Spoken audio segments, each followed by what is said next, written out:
Pair tweet 1. The encounter. This espresso tastes like battery acid. Does anyone here know how to pull a proper shot? Patricia Montgomery's voice sliced through the hushed atmosphere of the Platinum Skies flagship lounge at JFK Terminal 5. Her words were precise and cutting, calibrated to travel just far enough to make the young barista flinch, but not quite loud enough to be considered a scene. She drummed her French manicured nails on the marble counter, diamonds catching light with each impatient tap. The lounge attendant, a young man named Leo, offered a practiced smile. I do apologize. Mrs. Montgomery, I can have it remade for you immediately. Don't bother, Patricia snapped.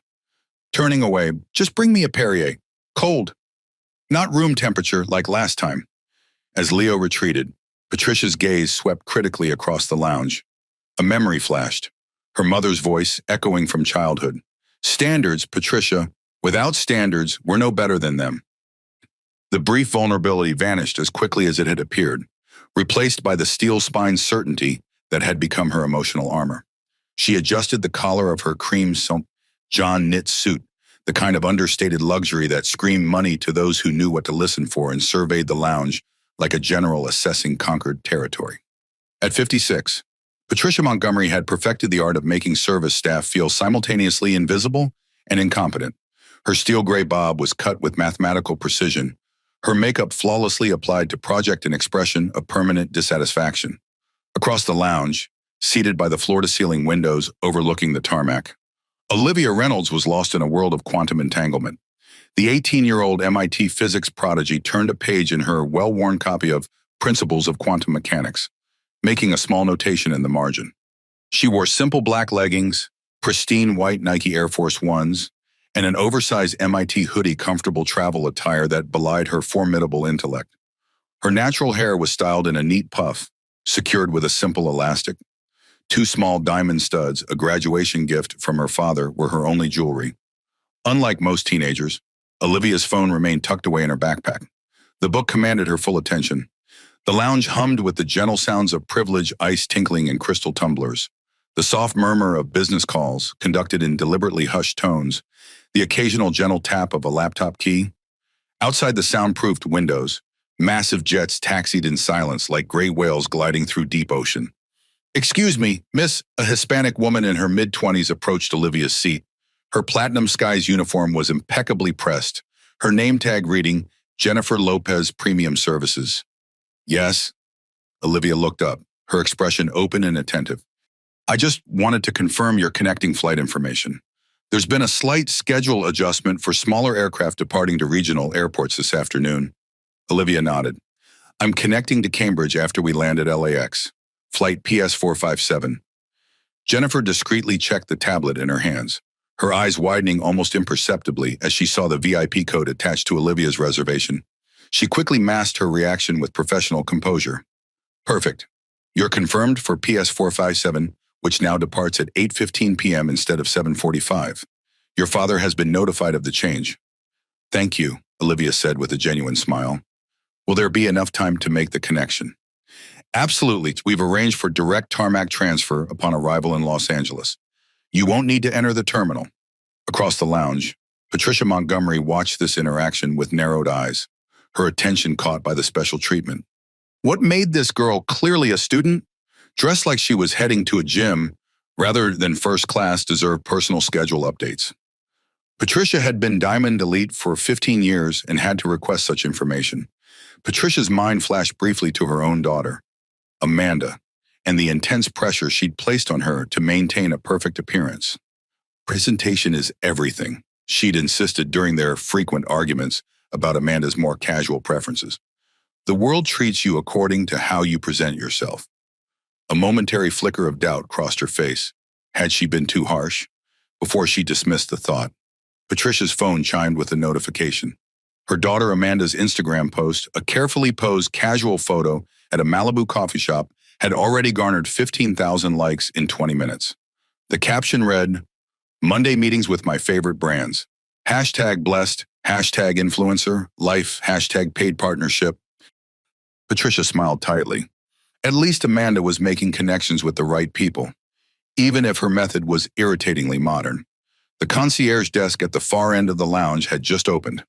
Olivia gathered her book and backpack, making her way toward it to inquire about the Wi-Fi password. She had a physics paper draft to email to Dr. Martinez before takeoff.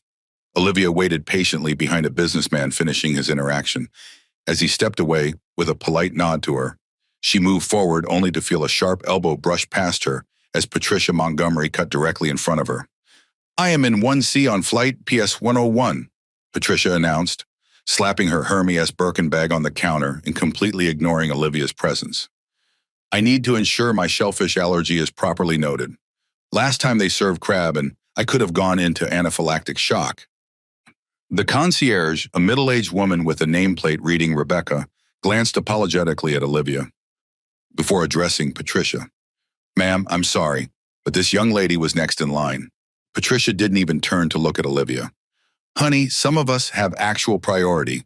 I have a plane to catch." A subtle shift occurred in the lounge atmosphere. Several nearby passengers glanced up from their devices, registering the rudeness. A young woman with expertly highlighted hair and a phone case emblazoned with "influencer" in rose gold letters, Sophia Adams, lifestyle content creator with 1.2 million followers, discreetly positioned her phone on her crossed knee, angled toward the concierge desk. Olivia spoke, her voice clear and steady. "I was next, but please go ahead. Your issue seems urgent." The subtle emphasis on the word urgent carried a hint of irony that Patricia completely missed. Rebecca, the concierge, glanced down at Olivia's boarding pass as she held it. The name Reynolds, O, was flagged with a small digital marker that flashed VIP A1, the highest possible passenger designation. Her eyes widened almost imperceptibly before her professional training reasserted control over her expression. "Thank you for your patience, Miss Reynolds," Rebecca said, her tone shifting to one of genuine deference. "I'll be with you momentarily." Patricia, oblivious to the subtle exchange, continued detailing her dietary requirements with imperious precision. "And I'll need a non-alcoholic aperitif waiting at my seat. The champagne last time gave me a migraine. Probably domestic swill despite your premium marketing." As she spoke, Patricia's inner voice, one she rarely acknowledged even to herself, whispered, "They need to know you belong here, that you've earned this." The daughter of middle-class parents who had scraped to send her to private school, Patricia had spent decades constructing her identity as someone born to privilege rather than someone who had clawed her way into it. Rebecca processed Patricia's requests with efficient professionalism, avoiding direct eye contact. "Your allergy information has been updated. Mrs. Montgomery, is there anything else I can assist you with today?" "That's all," Patricia said, turning away without a thank you. As she departed, she cast a dismissive glance at Olivia, taking in her casual attire with a small curl of her lip. Once Patricia was out of earshot, Rebecca turned to Olivia with a warm smile. "I'm so sorry about that, Miss Reynolds. How can I help you today?" "It's no problem at all," Olivia said with a small, weary smile that suggested this wasn't her first encounter with such behavior. "I just need the updated Wi-Fi password for the lounge. I have some work to finish before boarding." Of course. Rebecca wrote the password on a premium note card and handed it to Olivia. "The executive Wi-Fi network is faster. Use Platinum Exec instead of the general passenger network. And your father's office called. He's finishing a board meeting but wanted to confirm you're set for the MIT Quantum Physics Symposium tomorrow." "Everything's prepared," Olivia assured her. "My presentation is ready, and Dr. Martinez will meet me in Los Angeles." As Olivia returned to her seat, she noticed Sophia Adams still filming discreetly. Their eyes met briefly, and Sophia gave her a small, conspiratorial nod of solidarity. The digital display above the lounge entrance updated flight PS-101 to Los Angeles boarding in 45 minutes. First-class pre-boarding will begin at gate A7. Olivia returned to her quantum mechanics text, but found it harder to concentrate. She'd experienced countless microaggressions during her accelerated academic journey, being mistaken for janitorial staff in the physics lab, security being appalled when she used the faculty lounge as invited, professors assuming she was in the wrong advanced class. Each incident had built a quiet resilience in her, but they never stopped stinging. Her mind drifted briefly to her mother, who had passed away when Olivia was 12. "Remember who you are," Catherine had told her. Your brilliance isn't diminished by their failure to see it. The memory centered her, as it always did. Patricia had moved to the bar area, loudly questioning the vintage of the complimentary Cabernet while texting rapidly on her phone. Her voice carried across the lounge. Can you believe the clientele they're letting in these days? Standards have completely collapsed since COVID. Sophia Adams, still recording discreetly, added a caption to her Instagram story, watching real-time entitlement in hashtag first class lounge.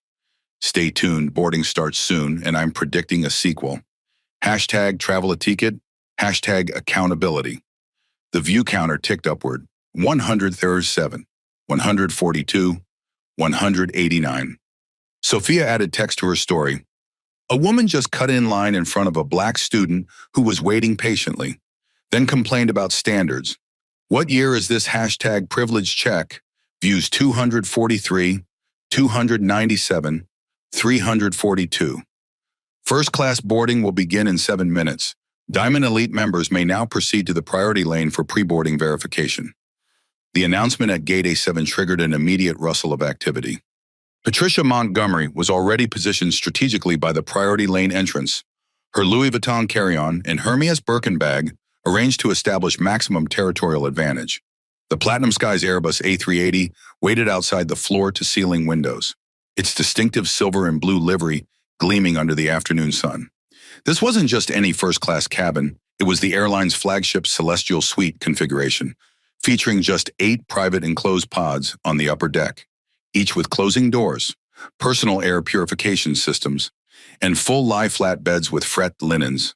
At $21,000 per transcon ticket, it was a flying apartment for the ultra-wealthy. Carlos Rodriguez, the lead flight attendant with 12 years of service, stood at the boarding podium with perfect posture. His uniform was spotless, his expression professionally neutral as he observed the gathering passengers. At 34, Carlos had served the world's most demanding clientele with unflappable composure. He'd witnessed countless displays of entitlement, yet maintained his dignity through a personal philosophy: I serve the position, not the person. The philosophy wasn't just professional, it was deeply personal. Growing up as the son of immigrant service workers in Queens, Carlos had watched his parents navigate the casual indignities of serving wealthy clients, invisible until needed, dismissed when inconvenient. Never let them take your dignity, his father had told him. The job is temporary. Your integrity is forever. Diamond Elite verification is now open, announced the gate agent, activating the priority lane scanner. Patricia stepped forward immediately, holding her boarding pass like a royal decree. 1C, window suite? The gate agent scanned her pass. Welcome aboard, Mrs. Montgomery. You're confirmed in Suite 1C with priority boarding status. Patricia nodded curtly as if this confirmation was barely adequate acknowledgement of her importance. She proceeded down the jetway, rolling her carry-on with one hand while maintaining her white-knuckle grip on the Birkin with the other. At the aircraft door, Carlos greeted her with a warm smile. Welcome aboard, Mrs. Montgomery. May I assist you with your luggage? This stays with me, Patricia said, clutching the Birkin closer. The carry-on can go in the overhead, but be careful, it's Louis Vuitton. Of course, Carlos replied, maintaining his professional demeanor. Suite 1C is just ahead on your right. Patricia proceeded into the cabin, immediately attempting to force her oversized carry-on into the sleek overhead compartment. The luxurious but compact design of the Celestial Suites meant that luggage dimensions were strictly regulated, a fact clearly stated in the boarding information. This bin is defective, Patricia announced loudly as her luggage refused to fit. Someone needs to fix this immediately. Carlos glided to her side. Mrs. Montgomery, may I suggest we place your carry-on in our first-class closet? It will be more secure there, and I'll personally ensure it's returned to you upon landing. Patricia huffed. Fine, but I want it placed on top so nothing crushes it. As Carlos deftly removed the luggage, other first-class passengers began boarding. A distinguished-looking older gentleman, an elegant middle-aged couple, a tech executive recognizable from magazine covers, the typical Celestial Suite demographic. Then Olivia Reynolds entered the cabin. She walked with quiet confidence. Her MIT hoodie and leggings, a stark contrast to the business attire and designer labels surrounding her. Her backpack contained more textbooks than the average passenger brought on 3 vacations. Carlos smiled genuinely. Welcome aboard, Ms. Reynolds, Suite 1A is ready for you. Thank you, Olivia replied with a warm smile that reached her eyes. Suite 1A was the most premium position front row, left side, with an unobstructed view and maximum privacy. Technically, all celestial suites were identical in amenities, but frequent flyers knew that 1A had subtle advantages: first meal service, quietest location, most attentive service proximity. Patricia, who had been arranging her personal items in Suite 1C, looked up as Olivia passed. Her eyes tracked the young woman, confusion evident on her face as Olivia settled into the most prestigious seat on the aircraft. Have you ever watched someone risk everything just to put another person in their place? That moment when their need to enforce their perceived social hierarchy overwhelms all logic, self-preservation, and basic human decency. Patricia's face went through a series of rapid transformations: confusion, disbelief, indignation, and finally through a hardening of her features into a mask of resolve. She stood from her suite and approached Olivia, who was stowing her backpack under the ottoman. "Excuse me," Patricia said, her voice dripping with condescension. "I think you're in the wrong cabin. Economy class is toward the rear of the aircraft." Olivia looked up, her expression carefully neutral. "I'm in Suite 1A. This is 1A. Now, don't be difficult, dear," Patricia said, her voice taking on a saccharine quality that thinly veiled her contempt. "Did you get confused during boarding? These premium suites cost over $20,000. You've made a mistake." For a split second, Patricia's mask slipped, revealing not just contempt, but genuine bewilderment. In her carefully ordered worldview, there was a place for everyone, and someone who looked like Olivia, young, black, casually dressed, simply didn't belong in celestial class. It wasn't just prejudice, it was cognitive dissonance, as if the natural order had been disrupted. "I'm not mistaken," Olivia replied, her voice quiet but firm. "This is my assigned suite." By now, other first-class passengers were watching the interaction with varying degrees of interest and discomfort. The tech executive frowned slightly, recognizing the situation unfolding. The older gentleman lowered his Financial Times newspaper, observing with disapproval evident in his expression. Sophia Adams, who had boarded with the Diamond Elite Group and was seated in Suite 2D, had her phone positioned on her tray, recording the interaction. Patricia, sensing an audience, seemed to grow more determined. This was no longer about a seating mistake, it was about maintaining what she perceived as the natural order. She turned and flagged down Carlos, who was assisting another passenger. "Flight attendant, this girl is in a celestial suite. She's refusing to move to her correct seat. She clearly snuck past the gate agent or has a counterfeit boarding pass." Carlos approached with professional composure. "How can I assist you, Mrs. Montgomery?" "This person is in the wrong wagon," Patricia stated firmly, gesturing toward Olivia as if she were indicating a misplaced piece of furniture. "Please check her documentation and escort her to the appropriate section." Carlos turned to Olivia, his expression neutral. "May I please see your boarding pass?" "Miss," Olivia reached into her hoodie pocket and handed him her digital boarding pass. Carlos glanced at it, then consulted his passenger manifest tablet. The screen displayed Reynolds, Olivia, Suite 1A, with a bright VIP indicator and a note, "P.S. Founder Family." His expression remained professionally neutral, but those watching closely might have noticed the slight stiffening of his posture, the subtle tell of someone who has just realized they're in the presence of royalty, at least in the airline world. "Thank you, Ms. Reynolds," Carlos said, returning the pass with a deferential nod. "You are indeed confirmed for Suite 1A. Everything is in perfect order." He turned to Patricia. "Mrs. Montgomery, Ms. Reynolds is correctly ticketed for this celestial suite. Please return to your seat in 1C. We'll be departing shortly." Patricia's face flushed an uneven red that crept up her neck and bloomed across her cheeks. "You've got to be kidding me," she hissed, loud enough for nearby passengers to hear. "You're telling me she belongs here? Did you verify her ID? Did you check her credit card? I bet it's stolen." She turned to address the cabin at large, playing to what she assumed was a sympathetic audience. "This airline's standards have completely collapsed. What is Platinum Skies coming to? Letting just anyone into the premium cabin." The coded language hung in the air, transparent as glass. Anyone clearly meant young, black, and dressed casually. Anyone meant someone who didn't fit Patricia's narrow definition of first-class worthiness. The tech executive cleared his throat disapprovingly. The elegant couple exchanged glances. The older gentleman with the Financial Times folded his paper deliberately. Olivia, who had maintained her composure throughout, finally spoke. Her voice was level but carried a clarity that commanded attention. I am a ticketed passenger, just like you. My documentation is valid. Your behavior is disruptive and, frankly, racist.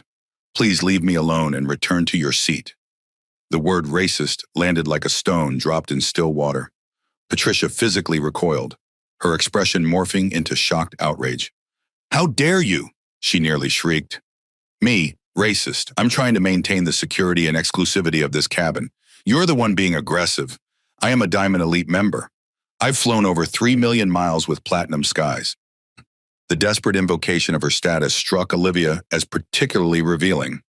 In her experience, people who weaponized status this way were often masking profound insecurity, a suspicion that, without their credentials and symbols, they might be found wanting.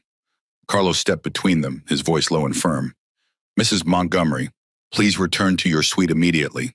Disrupting the cabin and harassing fellow passengers violates our contract of carriage. I need to ask you to lower your voice and take your seat, or I'll need to contact the captain. For a moment, it seemed Patricia might escalate further. Her body was rigid with indignation, her breathing shallow and rapid. Then, with a final glare at Olivia, she turned and stalked back to Suite 1C, muttering audibly about standards and security concerns. As Carlos ensured Patricia was seated, he discreetly activated his service tablet, making a brief notation that would be visible to the entire crew. 1C, monitor situation. Potential Code H. Code H harassment triggered a specific protocol that would be implemented upon arrival. Olivia returned to her quantum mechanics textbook, outwardly calm but with a slight tremor in her hands that she disguised by keeping them on the pages. She'd experienced variations of this confrontation countless times in academic settings, stores, hotels, restaurants, but it never became easier to bear. Sophia Adams, still recording, added text to her Instagram story, witnessing casual racism in celestial class. Black student calmly puts entitled passenger in her place. Cabin crew backing the right person, hashtag flying while black, hashtag first class problems. Her live stream caption read, woman demands to see black student's ID and accuses her of stealing her first class seat. Flight attendant confirms student belongs there. The shock on Karen's face is priceless. The view counter was climbing rapidly, 1,247, 1,356, 1,502. The boarding door closed with a definitive thunk. The captain's voice came over the intercom. Cabin crew, prepare for departure. Pre-flight escalation. Ladies and gentlemen, we've been cleared for takeoff. Flight time to Los Angeles is approximately 5 hours and 43 minutes. We'll be cruising at an altitude of 39,000 feet. Current weather in Los Angeles is sunny, 78 degrees.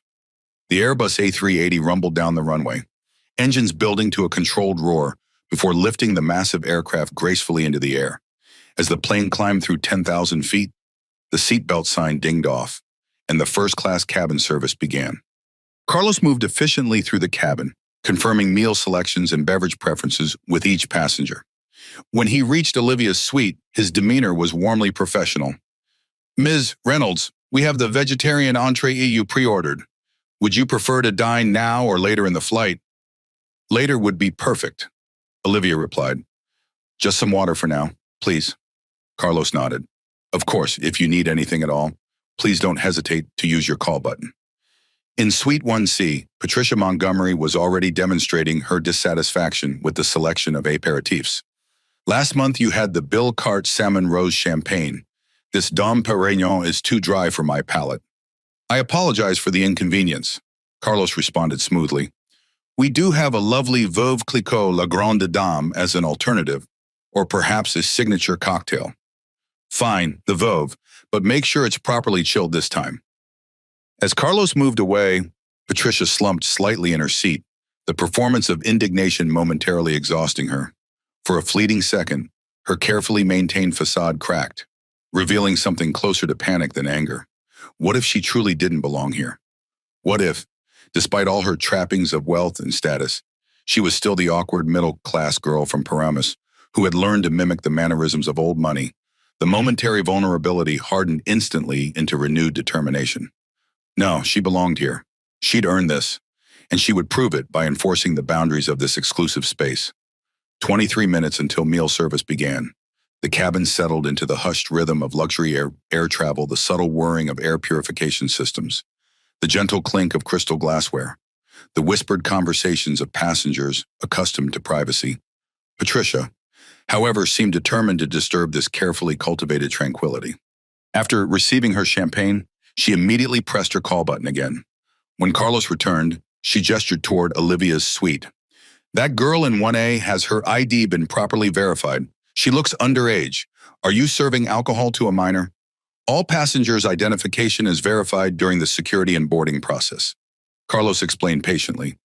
I can assure you that everything is in order. Well, she clearly doesn't belong here, Patricia persisted, her voice deliberately loud enough to carry to nearby suites.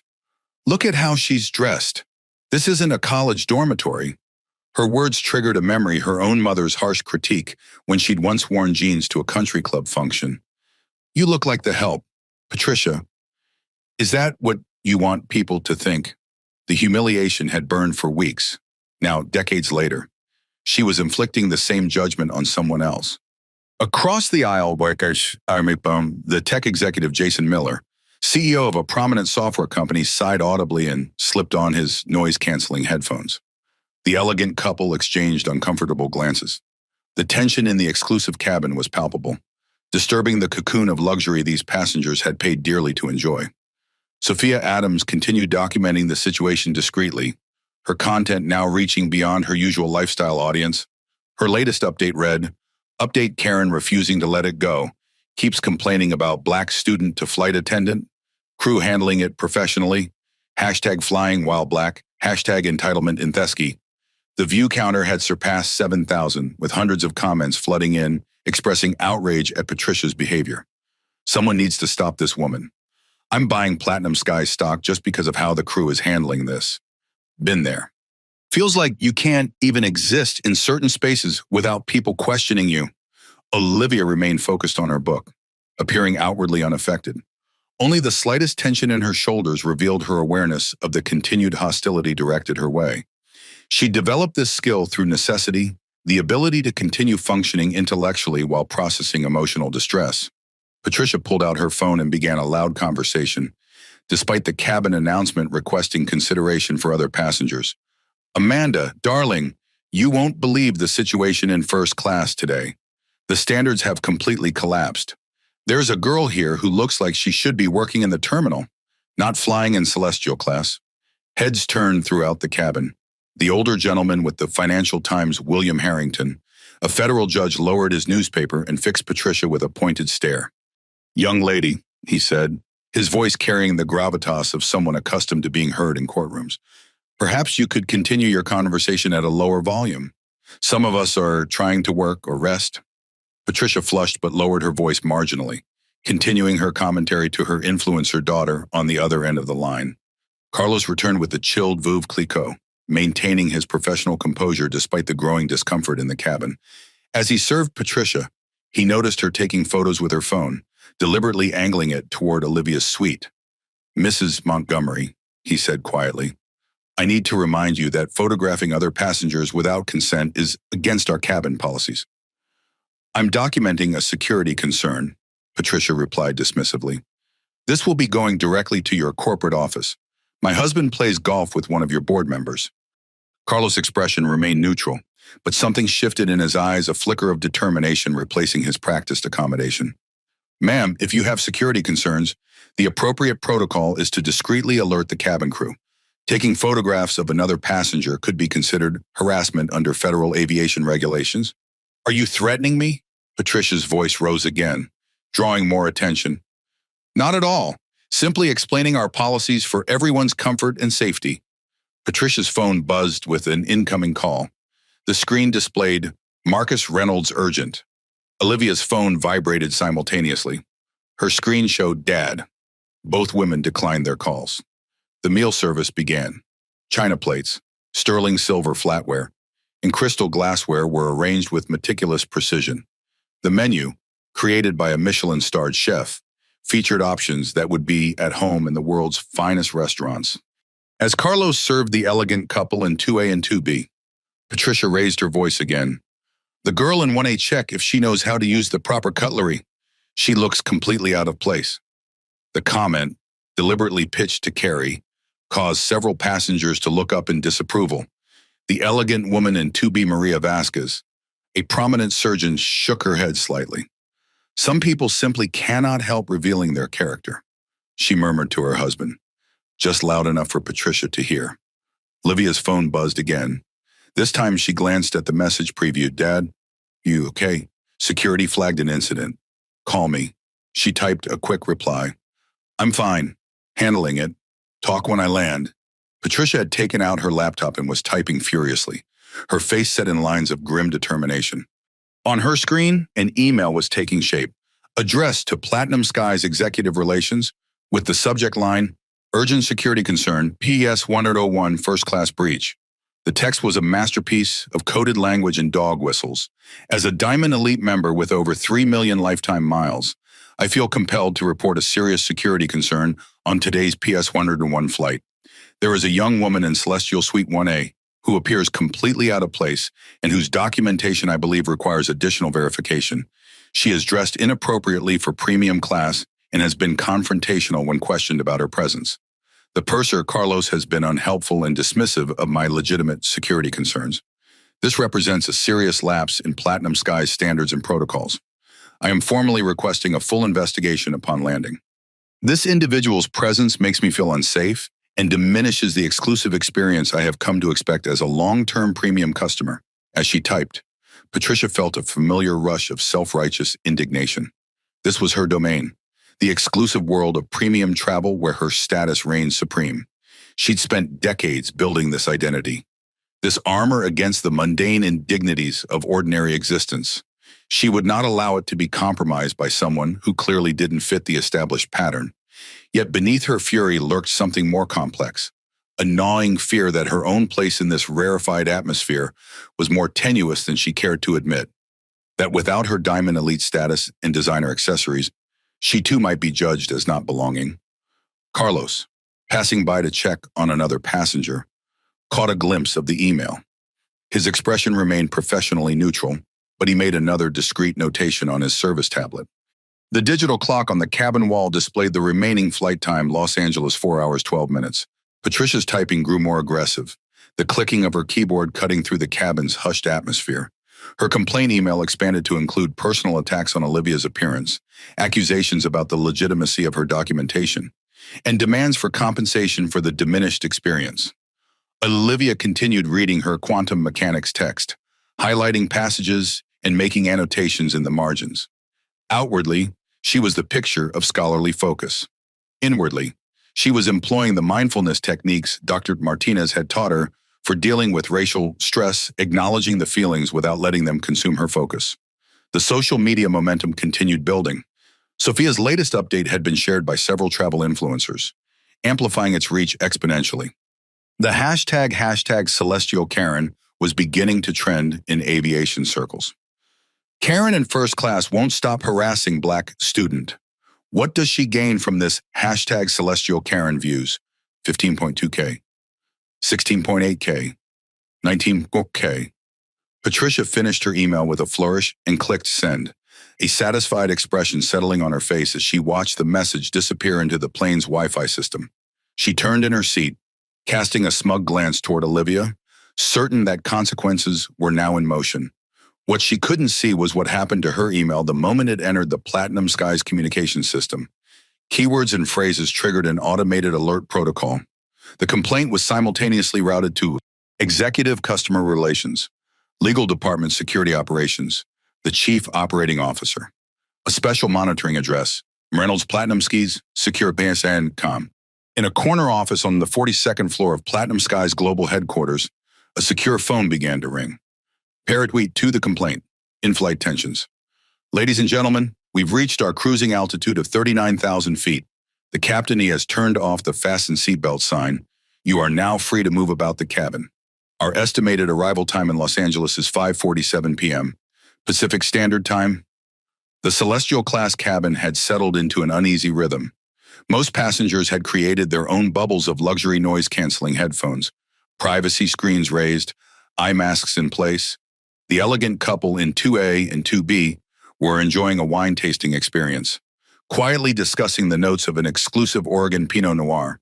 William Harrington, the federal judge, had returned to his Financial Times, occasionally making notes in the margins. Only Patricia Montgomery remained visibly agitated, her body language radiating tension as she continuously glanced toward Suite 1A. Her earlier triumph at sending the complaint email had morphed into impatience when no immediate action followed. In her experience, Diamond Elite complaints triggered instantaneous responses, upgrades offered, managers appearing, apologies flowing. The lack of reaction fueled her indignation. Patricia's screen displayed an automated response. Thank you for your message to Platinum Sky's Executive Relations. Your communication has been received and is being processed according to our standard protocols. Reference number PSCR 47829. The impersonal. Standard response felt like an insult. Did they not understand who she was? Didn't they recognize her? Diamond Elite status demanded immediate personal attention. She jabbed at her call button again. Carlos moved through the cabin with practiced efficiency, his manner professional but warmer with everyone except Patricia. When he approached her suite to clear her appetizer plate, she immediately seized the opportunity. I sent an urgent security complaint to your corporate office over 30 minutes ago, she informed him in a stage whisper loud enough to carry to adjacent suites. I haven't received even an acknowledgement. Our in-flight Wi-Fi system queues messages to be delivered upon reaching stable connectivity.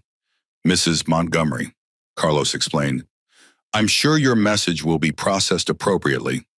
This is unacceptable. Patricia's voice rose again. I've identified a serious security concern, and nobody is taking action. What's the point of having a Diamond Elite urgent contact if no one responds? The mention of her status triggered a brief memory for Carlos, his mother cleaning the home of a wealthy family, being told she couldn't use the front door despite working there for 7 years.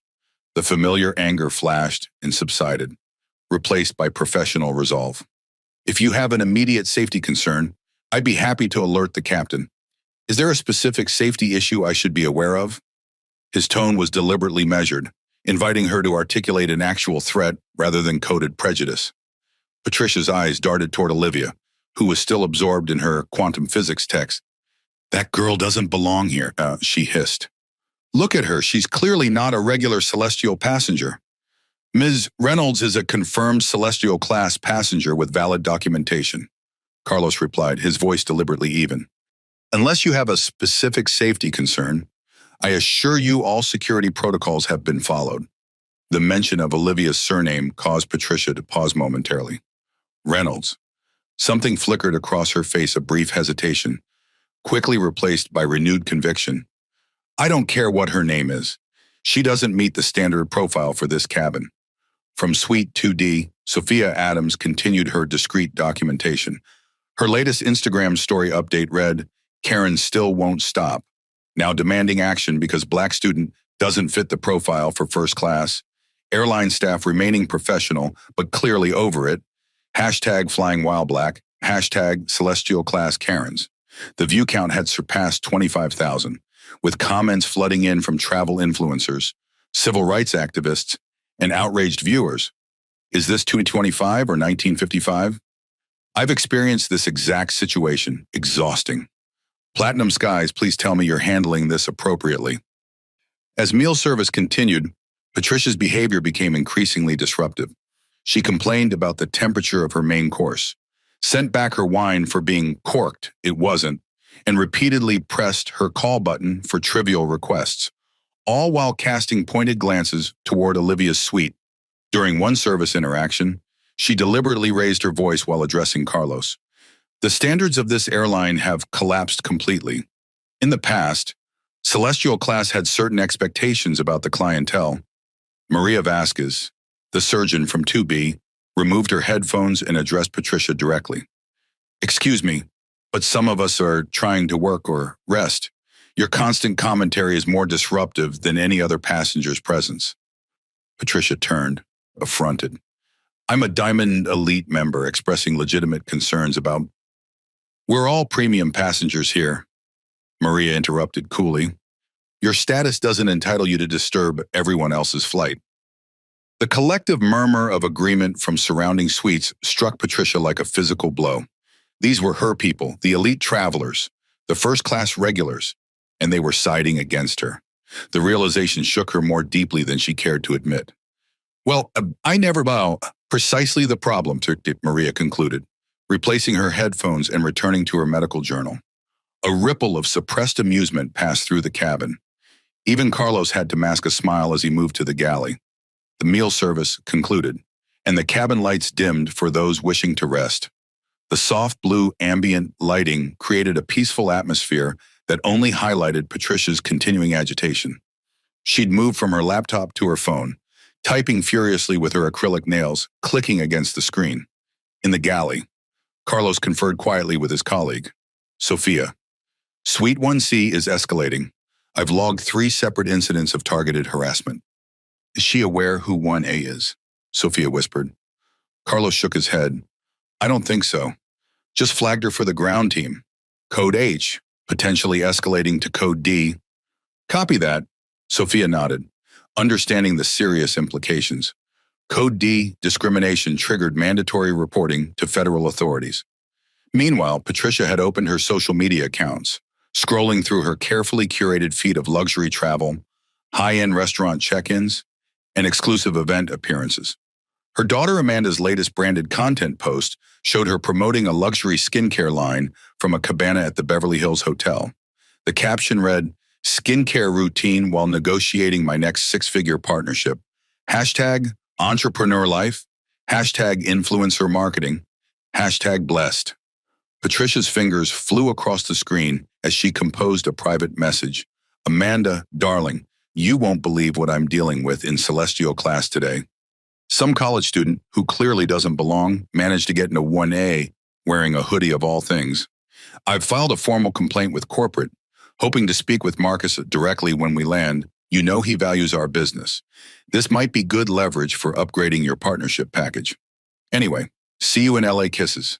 Mom, she hit send, then returned to scrolling through her feed, occasionally glancing toward Olivia with narrowed eyes. Olivia had switched from her textbook to her laptop, reviewing slides for her quantum physics presentation. The screen displayed complex equations related to entanglement theory, accompanied by visualizations that would baffle most observers. She worked methodically, occasionally referencing notes or academic papers, completely focused despite the hostile presence across the aisle. Patricia's phone chimed with an incoming email. Her expression brightened as she opened it, expecting a response from Platinum Sky's corporate. Instead, she found an automated message. Thank you for your communication to Platinum Sky's executive relations. Due to high volume, responses may be delayed. Priority is given to safety concerns and time-sensitive travel issues. Your patience is appreciated. Her face darkened. This generic response was clearly insufficient for someone of her status. She jabbed at her call button again. When Carlos appeared, his professional mask was firmly in place, though a certain wariness had entered his eyes. How may I assist you, Mrs. Montgomery? I want to speak to the purser, Patricia demanded. The senior crew member on this flight. I am the lead purser for today's service, Carlos replied calmly. Then I need to speak with the captain. I've filed a serious complaint that's being ignored. The captain is currently flying the aircraft. Ma'am, if you have a safety concern, I can relay it immediately. Otherwise, customer service matters are handled by ground staff upon arrival. Patricia leaned forward, lowering her voice to a harsh whisper. That girl in 1A doesn't belong in this cabin. I want her documentation rechecked before landing. I've been a Diamond Elite member for 15 years, and I've never seen someone so obviously out of place. Carlos's expression remained neutral, but something hardened in his eyes. Mrs. Montgomery, I've confirmed Ms. Reynolds' documentation multiple times. She is a legitimate Celestial class passenger with all appropriate credentials. I must ask you to respect the privacy of other passengers. I demand to see her boarding pass, Patricia insisted. As a Diamond Elite member, I have a right to ensure the exclusivity of this cabin is maintained. No, mammy, you don't have that right, Carlos replied, his professional tone unwavering but firm. Passenger documentation is private. Now, is there something related to your comfort I can assist with? Patricia's eyes narrowed. I want your employee ID number and full name. This will be included in my complaint. Carlos Rodriguez, lead purser, ID PS 4321. He replied without hesitation. Is there anything else you need for your comfort during the flight? Defeated on this front. Patricia shook her head dismissively. Carlos returned to the galley, making another notation on his tablet. As the flight continued, Patricia shifted tactics. She began taking photos again discreetly this time, angling her phone between the seats to capture images of Olivia. These she attached to a new email, again addressed to Platinum Sky's executive relations, with additional claims that the unidentified passenger in 1A was making her feel unsafe and disrupting the premium experience. Olivia, sensing the continued surveillance, maintained her focus on her work. Years of being the only Black student in advanced academic settings had taught her to function under scrutiny. She'd learned that responding often gave harassers exactly what they wanted, evidence that they were affecting her. Patricia's phone buzzed with another call. Marcus Reynolds urgent flashed on the screen again. For the third time, she declined the call, too focused on her complaint campaign to wonder why this name kept appearing. The cabin clock displayed Los Angeles 2 hours 17 minutes. Patricia turned her attention to social media, searching for Platinum Sky's accounts to leave public complaints. As she scrolled through their recent posts, a corporate announcement caught her eye. Platinum Skies celebrates 25 years of excellence under the leadership of founder and CEO Marcus Reynolds. #Aviation Excellence, #Platinum Legacy. The accompanying photo showed a distinguished Black man in his early 50s, accepting an industry award. Patricia stared at the image, a creeping sensation of unease beginning to form. She quickly searched Marcus Reynolds' Platinum Skies family and found several news articles mentioning his daughter, Olivia, a physics prodigy at MIT, who had published her first academic paper at 16. The articles included photos. Patricia's face drained of color as she looked from her phone to Suite 1A and back again. The student in the MIT hoodie was unmistakably the same person as the poised young woman standing beside Marcus Reynolds in the corporate photos. She had spent the last 3 hours harassing the daughter of the airline's founder and CEO. Patricia's breathing quickened, panic rising in her throat. She jabbed frantically at her screen, trying to recall her complaint emails, but it was too late. They had already been delivered to their recipients, including, presumably, Marcus Reynolds himself. The realization hit her with physical force. Not simply that she'd targeted the wrong person, but that her entire framework of judgment had been exposed as both false and dangerous. She'd assumed authority based on appearance, only to discover she'd been attacking someone with far more genuine power than she possessed. A memory surfaced unbidden. Her mother's warning. Remember, Patricia, it's not just about looking the part. There are people with real power who don't need to show it. The advice she'd ignored in favor of ostentatious displays of status now returned as prophecy. For the first time in the flight, Patricia felt something beyond indignation or entitlement. She felt genuine fear. The complaint travels, email sent 6:15 p.m. Eastern Standard Time. The moment Patricia Montgomery's finger hit the send button on her second complaint, a cascade of digital events was set in motion. Her message laced with a coded language, racial undertones, and demands for preferential treatment entered the Platinum Skies communications system and triggered immediate automated flagging. The airline's AI-powered communication filter identified multiple concerning elements: use of potentially discriminatory language, unauthorized passenger photography, repeated complaints about the same passenger, demands for passenger removal, threats of leveraging connections. These triggers rerouted the email from the standard customer service queue to a specialized security assessment protocol. Within seconds, the complaint appeared simultaneously on multiple screens throughout the Platinum Skies organization. In the Security Operations Center in Atlanta, analyst Trevor Williams opened the flagged message, immediately recognizing its implications. We've got a code H escalating to potential code D on PS 101, he announced to his team. Celestial passenger harassing another celestial passenger. Wait, he paused, eyes widening. The target is Olivia Reynolds, This just became a priority one. His supervisor, Maria Gonzalez, looked up sharply. The CEO's daughter. Get me the passenger manifest and history on the complainant. Trevor's fingers flew across his keyboard, pulling up detailed profiles. Patricia Montgomery, 56, Diamond Elite for 15 years, marketing executive at Lux Brands International. 37 previous formal complaints filed with us, 22 specifically about other passengers she deemed inappropriate for premium service. Pattern established, Maria noted grimly. Any connection to the Reynolds family or company? None direct. Her husband Richard has golfed with board member Gregory Williams twice at charity events. Daughter Amanda Montgomery is a mid-tier travel influencer with a promotional contract through our digital marketing division. Information flowed across their screens, Patricia's travel history. Previous complaints predominantly about other passengers or staff not meeting standards. And her current location in Suite 1C. Pulling aircraft cameras now, Trevor said, accessing the discrete security feeds that monitored the celestial cabin. The high-definition images showed Patricia clearly agitated, repeatedly glancing toward Olivia's suite with obvious displeasure. Maria made a quick decision. Push this to executive protocol. Full documentation package, and alert LAX ground team for Code Phoenix on arrival. Code Phoenix, named for the Firebird that rises from ashes, was Platinum Sky's highest-level VIP protection protocol, typically reserved for threats to executive leadership or their families. Meanwhile, in New York, Marcus Reynolds was concluding a board meeting in the company's sleek headquarters overlooking Central Park.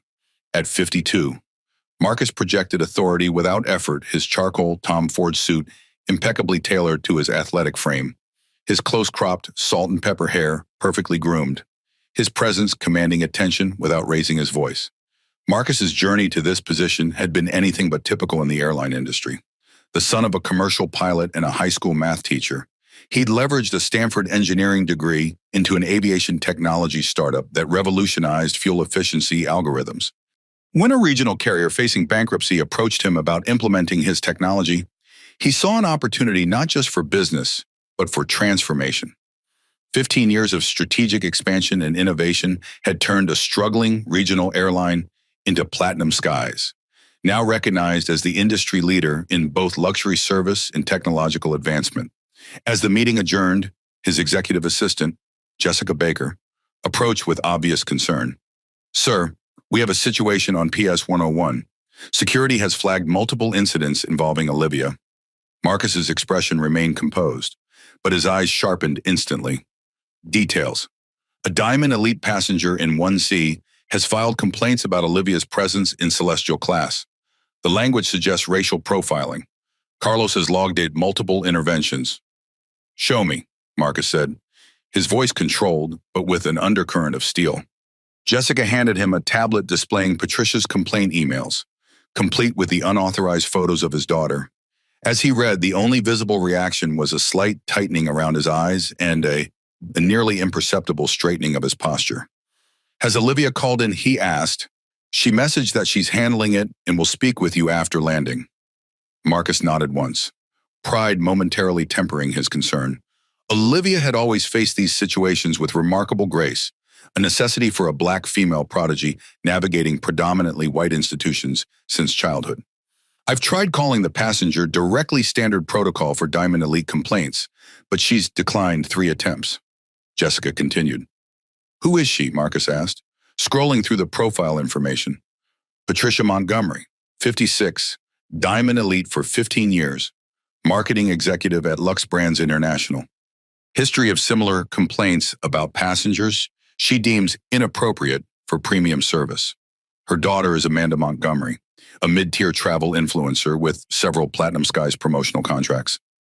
Marcus absorbed this information silently, his mind already processing multiple dimensions of the situation as a COO, as a father, and as a black man who had encountered countless similar scenarios throughout his career. Activate executive response protocol, he decided. Full documentation package, legal assessment, coordination with LAX operations. I'll take the corporate jet and meet the flight. Tell the pilots I want wheels up in 20 minutes.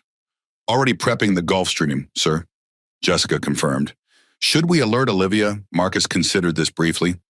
No, she said she's handling it, and I trust her judgment. Just ensure the ground team is prepared for her priority transfer to the Cambridge connection. As Marcus strode toward the elevator, memories of his late wife, Catherine, surfaced unbidden. Her voice seemed to echo in his mind. The difference between you and them, Marcus, is that they need status to feel powerful. You just need to be exactly who you are. Catherine had been his moral compass, his reality check, his greatest advocate. Though she'd been gone for 7 years, her wisdom continued guiding his decisions, especially regarding Olivia. His phone displayed a notification Olivia's flight had just crossed into Colorado airspace.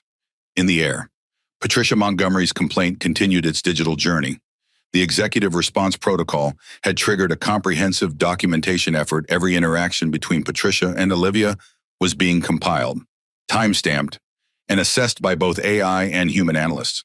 Carlos's service tablet notifications indicated that the situation had been escalated to the highest levels. A discrete message appeared, Code Phoenix active. Full documentation mode. Ground team preparing special reception. In Los Angeles, the Platinum Skies Operations Center was already mobilizing. Security Director James Wilson assembled his team, reviewing the incoming documentation. Passenger in 1C has filed discriminatory complaints targeting the founder's daughter in 1A, he summarized. Mr. Reynolds is en route via corporate jet and will arrive approximately 20 minutes after PS 101 lands.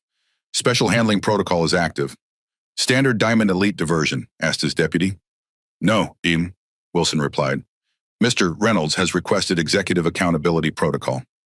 The team exchanged glances, recognizing the rarity of this designation. The executive accountability protocol was reserved for situations where high-status customers had crossed lines that wouldn't be smoothed over with the usual apologies and compensation. It meant Marcus Reynolds intended to personally address the situation. Back on PS 101, unaware of the machinery in motion around her complaint, Patricia Montgomery had moved from panic to desperate damage control. She was frantically composing a third email, attempting to soften her previous complaints. Upon further reflection, I may have misinterpreted the situation regarding the passenger in 1A. While I still believe celestial class standards should be maintained, I recognize that different travelers have different appearance preferences. I would like to withdraw my previous security concerns. But the digital systems of Platinum Skies had already categorized and processed her earlier messages. The documentation was complete, the protocols activated, the consequences already in motion. The Airbus A380 continued its westward journey, passengers unaware of the drama unfolding in the digital realm around them. Olivia remained focused on her presentation, occasionally glancing out the window at the mountain ranges below. Patricia alternated between anxiously checking her phone and casting worried glances towards Suite 1A, the realization of her potential miscalculation growing with each passing minute. In the cockpit, Captain Sarah Johnson received a secure message. VIP passenger, Olivia Reynolds, 1A priority handling upon arrival. Executive accountability protocol, active for passenger in 1C. Confirm receipt. She acknowledged the message and adjusted her approach planning accordingly. Whatever had transpired in the celestial cabin had clearly escalated beyond a typical passenger dispute. The aircraft began its gradual descent toward the California coast, banking gently over the Pacific Ocean before turning inland toward Los Angeles International Airport. Below, the sprawling city stretched to the horizon, the late afternoon sun casting long shadows across its grid of streets and highways. And somewhere over the Nevada desert, a sleek Gulfstream G650 with the Platinum Skies logo accelerated to its maximum speed, carrying Marcus Reynolds westward to meet his daughter's flight and the passenger who had made the grave mistake of targeting her. Evidence compilation. T-minus 75 minutes to landing at Los Angeles International Airport, beginning preliminary descent procedures. In a secure conference room at LAX, Platinum Skies' emergency response team was assembling a comprehensive evidence package. The glass walls had been frosted for privacy. Digital screens covered 3 walls, and a team of 6 specialists worked with focused intensity. Security Director James Wilson stood at the central console, orchestrating the effort. Let's compile everything chronologically. I want a complete timeline from pre-boarding through current status. The main screen divided into sections, each displaying different aspects of the unfolding situation, to Section 1 in-flight camera footage. The Celestial class cabin's discreet security cameras had captured key moments of Patricia's behavior, her confrontational approach to Olivia's suite, her repeated glances and photography attempts, her agitated conversations with Carlos. Section 2. Complaint documentation. Patricia's emails were displayed in full, with problematic language highlighted and annotated by the legal team. Phrases like doesn't belong, lowering standards, and profile concerns were flagged as potential discrimination markers. Section 3. Passenger history. Patricia Montgomery's customer profile revealed a pattern 27 previous complaints, predominantly about other passengers or staff she deemed inappropriate or below standard. 8 specifically mentioned concerns about passengers who didn't fit the Celestial class profile. And Section 4, social media evidence. Sophia Adams' documentation had gone viral, with clips now circulating across multiple platforms. The hashtag Celestial Karen had reached trending status in several major markets, with over 120,000 impressions in the last hour alone. Section 5 crew report tweets. Carlos Rodriguez's detailed incident logs documented each interaction with clinical precision timestamps, direct quotes, and behavioral observations that painted a damning picture of escalating harassment. Lisa Chen, the team's legal analyst, reviewed the material with a practiced eye. We have multiple violations of our contract of carriage, clear evidence of discriminatory behavior, and potential violations of federal transportation anti-discrimination statutes. Assessment, Wilson asked. Grounds for immediate status termination, future travel ban, and potential civil penalties. If Mr. Reynolds chooses to pursue this fully, we could be looking at a referral to the Department of Transportation's Civil Rights Division. Wilson nodded. What about the daughter, Amanda Montgomery? Digital marketing director Samantha Patel pulled up Amanda's profile. Mid-tier travel influencer, 250,000 followers. Currently under a 6-month promotional contract worth approximately $45,000. Her content primarily features luxury travel experiences, including Celestial class. Her most recent Platinum Skies post received 37,000 likes 3 days ago. Contract specifics. Standard morality clause. Section 8. 3. Contractor agrees that they and their immediate family members will uphold the values of Platinum Skies, including respect for diversity, equity, and inclusion. Violations may result in immediate contract termination at the sole discretion of Platinum Skies. Flag for Mr. Reynolds review. Next, passenger social media. What's our exposure? Significant and growing, Samantha replied, displaying a real-time analytics dashboard. Sophia Adams' content has been picked up by Travel Watchdog with 2 million followers. The story is gaining traction in travel communities and social justice spaces simultaneously. The dashboard showed trending hashtags and engagement metrics.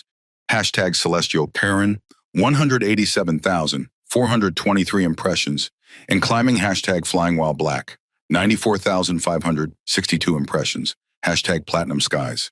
Accountability, 42,891 impressions. A sampling of comments appeared on Screen Travel Rights. Watching this unfold in real time, when will people learn you can't just harass others because they don't fit your image of belonging? Black Traveler Collective. Every Black traveler has experienced this. Difference is, most airlines don't do anything about it. Watching closely Platinum Skies. Luxury travel influencer. As someone who flies premium cabins regularly, most entitled behavior comes from status passengers, not wealthy ones. Real wealth doesn't need to prove itself. Recommendation for public response, Wilson asked. Transparency and accountability, Samantha replied. Whatever action Mr. Reynolds decides to take, we should document it clearly. This is potentially a defining moment for our brand values. The team turned its attention to potential legal implications. Lisa Chen pulled up relevant federal statutes. Title 49 of the United States Code, Section 40127, explicitly prohibits air carriers from discriminating on the basis of race, color, national origin, religion, sex, or ancestry. Mrs. Montgomery's documented behavior appears to violate these provisions. She displayed additional regulations. 14, CFR 9111, on interference with crew members in the performance of their duties. 49U, 41712, unfair and deceptive practices in air transportation. DO to passenger protection regulations. Based on precedent, Lisa continued, similar cases have resulted in civil penalties ranging from $5,000 to $50,000 per violation.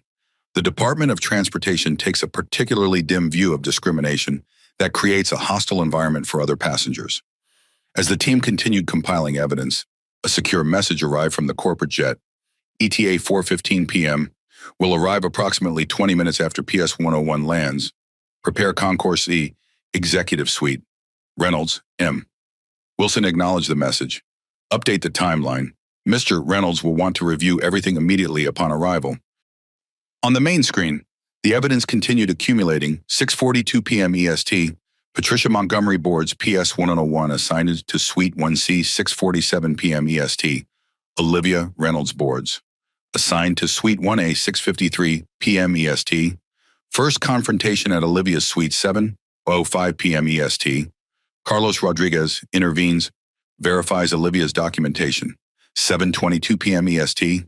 Patricia begins unauthorized photography. 7:47 p.m. EST. Patricia files first complaint email. 8:15 p.m. EST. Patricia continues disruptive behavior during meal service. 8:36 p.m. EST. Social media documentation begins circulating online. 9:15 p.m. EST. Patricia files second complaint with additional photos. 9:27 p.m. EST. Patricia attempts to access Olivia's personal information. 9:45 p.m. EST. Current status. Patricia attempting damage control. The operations center phone rang. Marcus Reynolds calling from the corporate jet. Wilson, give me the summary, Marcus said, his voice calm but with an edge of steel. Sir, we have comprehensive documentation of sustained discriminatory behavior targeting Olivia, multiple witnessed incidents, 2 formal complaints with explicitly biased language, unauthorized photography, and attempted privacy violations. The passenger became aware of Olivia's identity approximately 30 minutes ago and is now attempting damage control. Current social media status. Trending in travel communities. Approximately 200,000 impressions and growing. Sophia Adams, a verified travel influencer in Suite 2D, has been documenting discreetly. Has Olivia been directly harmed or impeded? No, sir, she's maintained composure throughout. Carlos reports she's been focused on her presentation materials. A brief pause, then, prepare executive accountability protocol. Option 3, I'll review on arrival and make final determinations. Understood, sir. Option 3, the most serious response available under Platinum Sky's customer management protocols. It went beyond the standard apologies and compensation offered to inconvenienced passengers. Option 3 was designed for situations where a customer's behavior was so egregious that preserving their business was less valuable than upholding company values and protecting staff and other customers. As PS 101 continued its approach to Los Angeles, Patricia Montgomery remained unaware of the machinery her complaints had set in motion. She had spent the past 30 minutes trying to recall her emails, make amends with vague apologies to the cabin staff, and frantically research Marcus and Olivia Reynolds on her phone. The more she discovered, the more her panic grew. Olivia wasn't just the CEO's daughter, she was a legitimate prodigy, published in scientific journals, recognized with prestigious awards, and widely respected in academic circles despite her youth. And Marcus Reynolds wasn't just wealthy, he was self-made, transforming a regional carrier into a global luxury airline through innovation and principled leadership. Patricia had targeted exactly the wrong person, from exactly the wrong family, on exactly the wrong airline. As she scrolled frantically through news articles about the Reynolds family, one headline caused her to freeze. Marcus and Olivia Reynolds established $50 Foundation for underrepresented students in STEM. The accompanying photo showed them at a gala. Olivia in elegant evening wear accepting an award from the National Science Foundation. The cognitive dissonance was overwhelming. The girl Patricia had dismissed as not belonging in premium class was not only the CEO's daughter, but a celebrated scientific mind being recognized by the nation's most prestigious institutions. A memory surfaced that Patricia had long suppressed, her college years when she'd been waitlisted at every Ivy League school she'd applied to, eventually attending a respectable but less prestigious university. The professor who had told her, kindly but firmly, that while her work was adequate, she lacked the innovative thinking needed for their advanced program. The slow, painful realization that her self-image, as exceptional, might be more aspiration than reality. In Suite 1A, Olivia continued working on her presentation. outwardly calm though occasionally glancing at her watch. The incident was unpleasant but sadly familiar. Another example of the assumptions and barriers she'd navigated throughout her academic journey. She'd learned long ago that maintaining her dignity and focus was the most powerful response. Carlos received a discreet update on his service tablet. EAP, Option 3 in preparation. Special arrival procedures activated. Ensure documentation continues until touchdown. He acknowledged the message with a tap, then resumed his professional duties, giving no indication of the extraordinary measures being prepared. The evidence compilation in the LAX Operations Center continued, building an airtight case that would soon be presented to Marcus Reynolds. Every gesture, every word, every action Patricia had taken was now preserved, categorized, and evaluated against Platinum Sky's policies and federal transportation regulations. The aircraft's descent continued, the sprawling grid of Los Angeles growing larger through the windows. In less than an hour, Patricia Montgomery would face the consequences of her actions not in the form of the typical customer service appeasement she expected, but in a direct confrontation with the man whose name was on the side of the plane. The preparation T-minus 30 minutes to landing at Los Angeles International Airport. Flight attendants, prepare the cabin for arrival. The announcement triggered a flurry of subtle activity throughout the Celestial class cabin. Passengers began gathering personal items, returning tablets to their storage compartments, and adjusting their seats to the upright position. The illusion of private, unlimited space that defined the luxury experience was gradually giving way to the realities of arrival. In Suite 1C, Patricia Montgomery's attempts at damage control had grown increasingly desperate. She'd composed and deleted multiple apologetic emails, each sounding more insincere than the last. Her latest draft read, "To whom it may concern, I believe there has been a misunderstanding regarding my earlier communications. I have the utmost respect for Platinum Sky's diversity policies and would never intentionally make another passenger uncomfortable. If Miss Reynolds felt targeted by my security concerns, I sincerely apologize for any misunderstanding." She deleted it with a frustrated sigh. Nothing sounded genuine because, frankly, nothing was. She wasn't sorry for her behavior. She was sorry for choosing the wrong target. Her panic stemmed not from moral recognition, but from fear of consequences. Patricia's phone buzzed with a text from her daughter, Amanda. "Mom, what's going on? I'm getting messages about videos of you harassing someone on your flight. There's a hashtag trending. Call me now." Another notification appeared her husband, Richard. "Patricia, there's a situation developing online regarding your flight. Call immediately." She ignored both, continuing her frantic damage control efforts. Opening her contact list, she scrolled to Gregory Williams' Platinum Board, a connection she'd cultivated at charity events where her husband had played golf with the board member. She began composing a message claiming a misunderstanding and requesting his intervention in this unfortunate situation. Emphasizing her long-standing Diamond Elite status and her daughter's promotional relationship with the airline, across the aisle in Suite 1A, Olivia closed her laptop and sent a brief text to her father. "Landing soon, I'm okay. Handle it right. Marcus." Reviewing documentation aboard the corporate jet now just 30 minutes behind PS 101, received the message with a mixture of pride and protective determination. His daughter's 4 simple words conveyed volumes acknowledgement of the situation, personal resilience, and clear direction for his response. Handle it right meant no special treatment, no brushing things under the rug, but also no excessive retribution. Just clear, fair accountability. He typed back, "Always. See you soon." In the LAX Operations Center, final preparations were underway. Security Director James Wilson briefed his team on arrival procedures.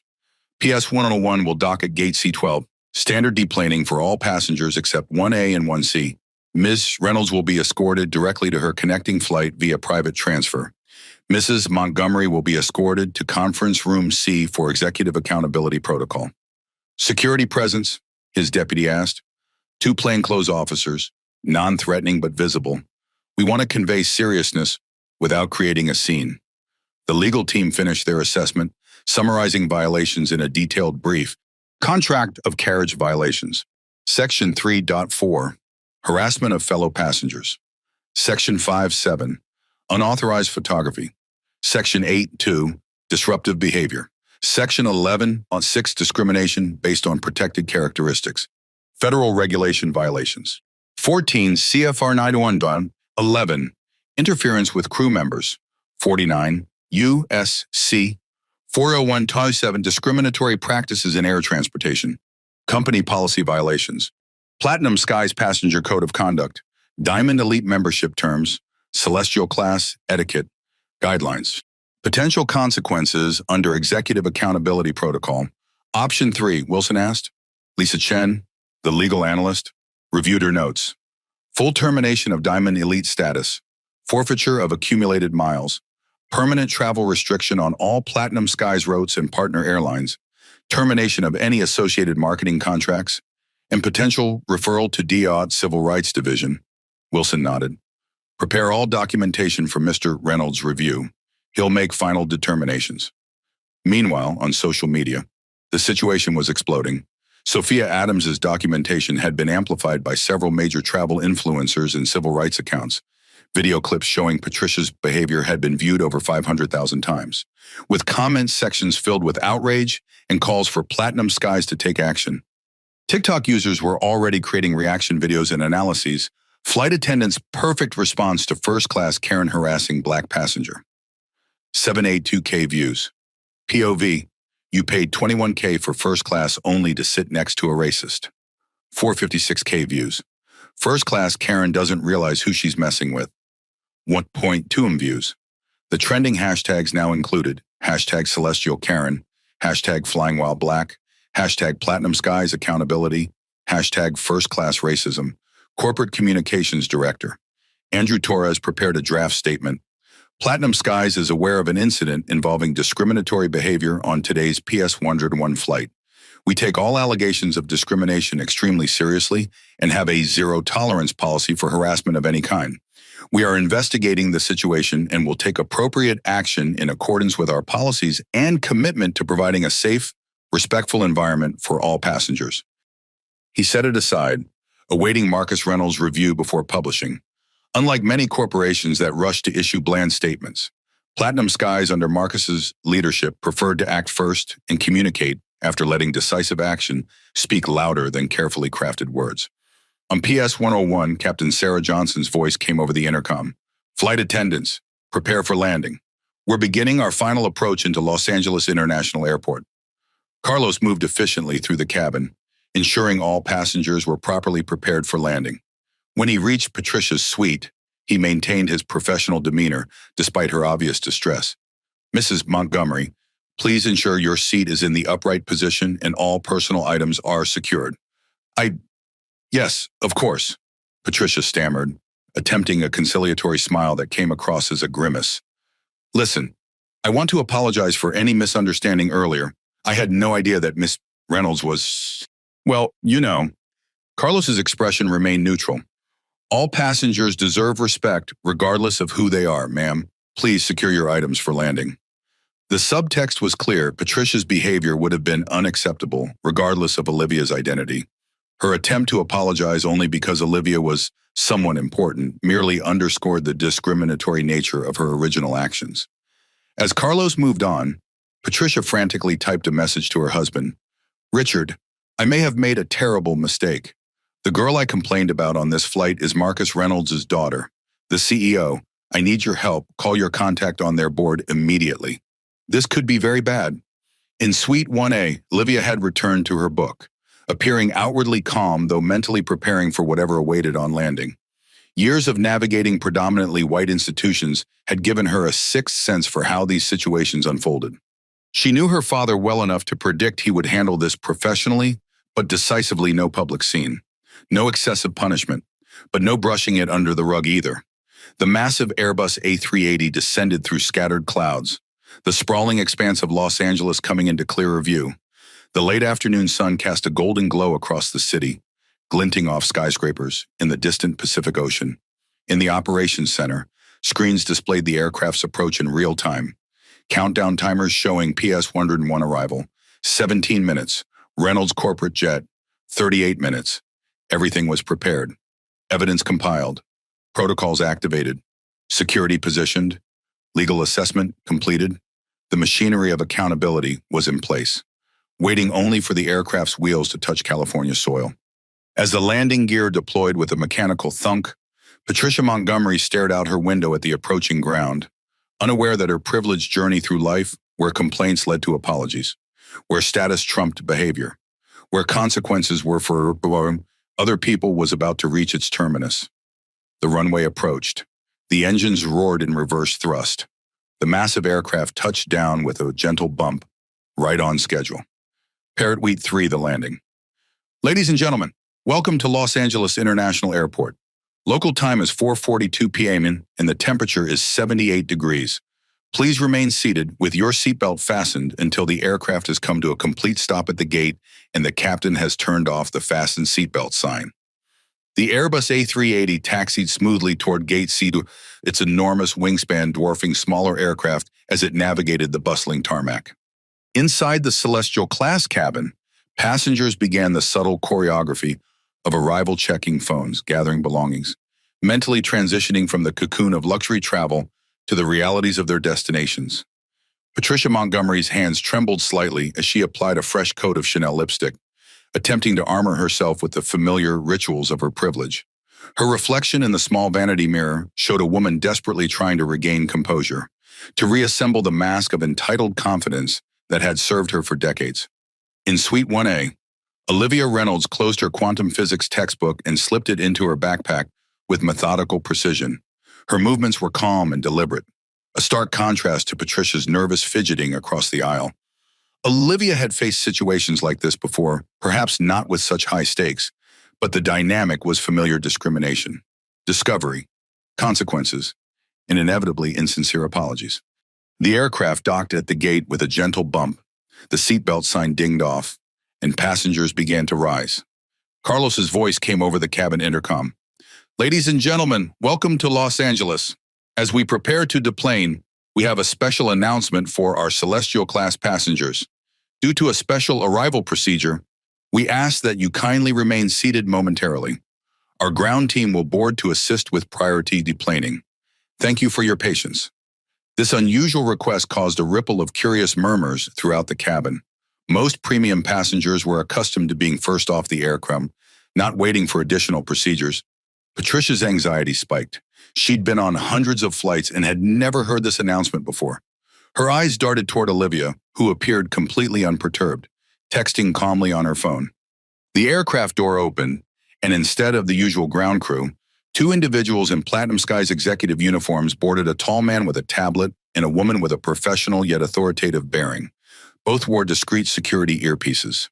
They approached Carlos, who nodded and gestured subtly towards Suites 1A and 1C, the woman security director James Wilson's deputy. Rachel Torres moved directly to Olivia's suite with practiced efficiency.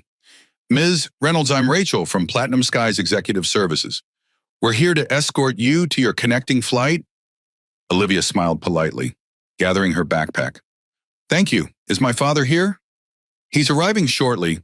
Miss Reynolds, he asked that we ensure you make your Cambridge connection without delay. Olivia nodded, understanding the subtext. Her father was handling the situation with Patricia and wanted her safely on her way. She stood, following Rachel toward the exit, passing Patricia's suite without a glance. As they reached the door, Rachel murmured discreetly, "Your father asked me to tell you he's proud of how you handled this." A small, genuine smile touched Olivia's lips. "Thank him for me, and tell him I'll call after my presentation tomorrow." They exited the aircraft, where a private escort cart waited on the jetway, ready to transport Olivia directly to her connecting flight. Inside the cabin, the male security officer Michael Dawson, a former federal air marshal, approached Suite 1C with calm authority. "Mrs. Montgomery, I'm Michael Dawson with Platinum Sky Security. I need you to come with me, please." Patricia stiffened, her expression flashing from anxiety to indignation. "Security, I don't understand. I'm a Diamond Elite passenger." "Yes, ma'am, we're aware of your status. Please gather your personal items and come with me." "But what about my luggage?" she protested, a note of panic entering her voice. "Your checked baggage will be handled separately. Please come with me now." The other Celestial class passengers watched with undisguised interest, several recording discreetly on their phones.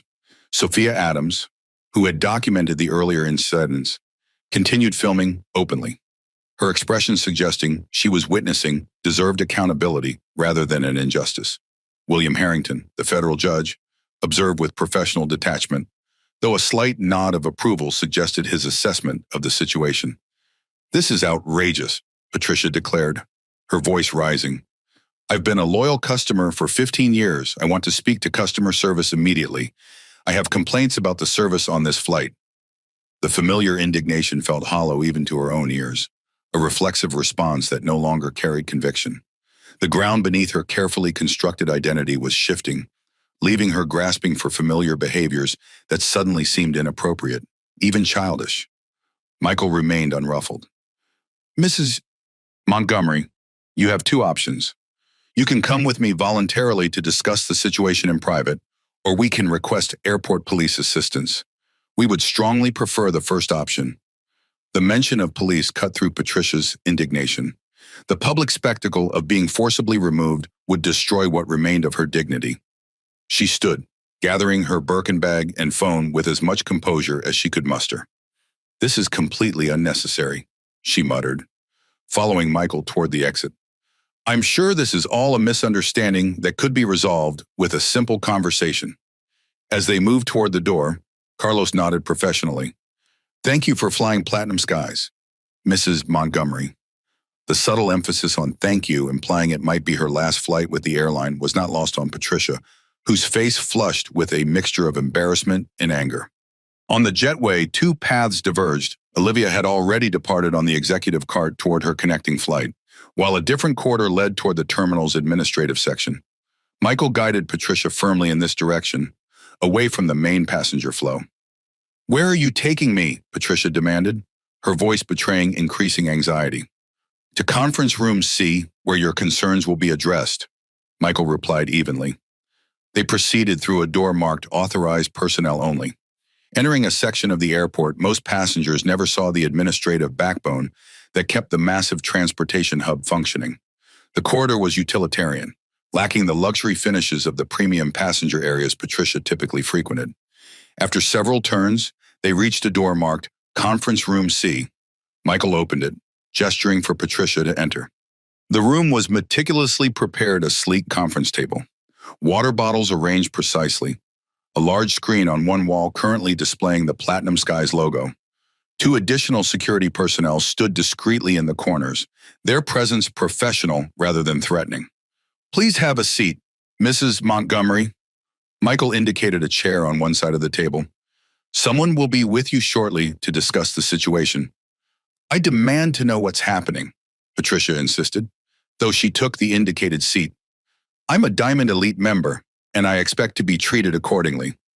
"Everything will be explained soon," Michael assured her, stepping back to position himself near the door. "Would you like some water while you wait?" Patricia declined with a dismissive wave, pulling out her phone instead. Her expression fell as she saw the screen dozens of missed calls and messages, predominantly from her daughter Amanda, whose increasingly panicked texts suggested the social media situation was exploding. The most recent message read, "Mom, what did you do? My agent just called. Platinum Skies is reviewing my contract. Call me." Patricia's hands began to shake as the reality of her situation began to crystallize. This wasn't a simple customer service issue to be smoothed over with apologies and vouchers. This had escalated far beyond her usual complaints. On the screen, the Platinum Skies logo was replaced by a series of images, high-definition stills from the aircraft's security cameras showing her confronting Olivia, taking unauthorized photos, and visibly harassing her throughout the flight. Patricia's breath caught. She hadn't realized every moment had been captured from multiple angles, her expressions and body language clearly conveying contempt and hostility. "What is this?" she whispered, more to herself than anyone in the room.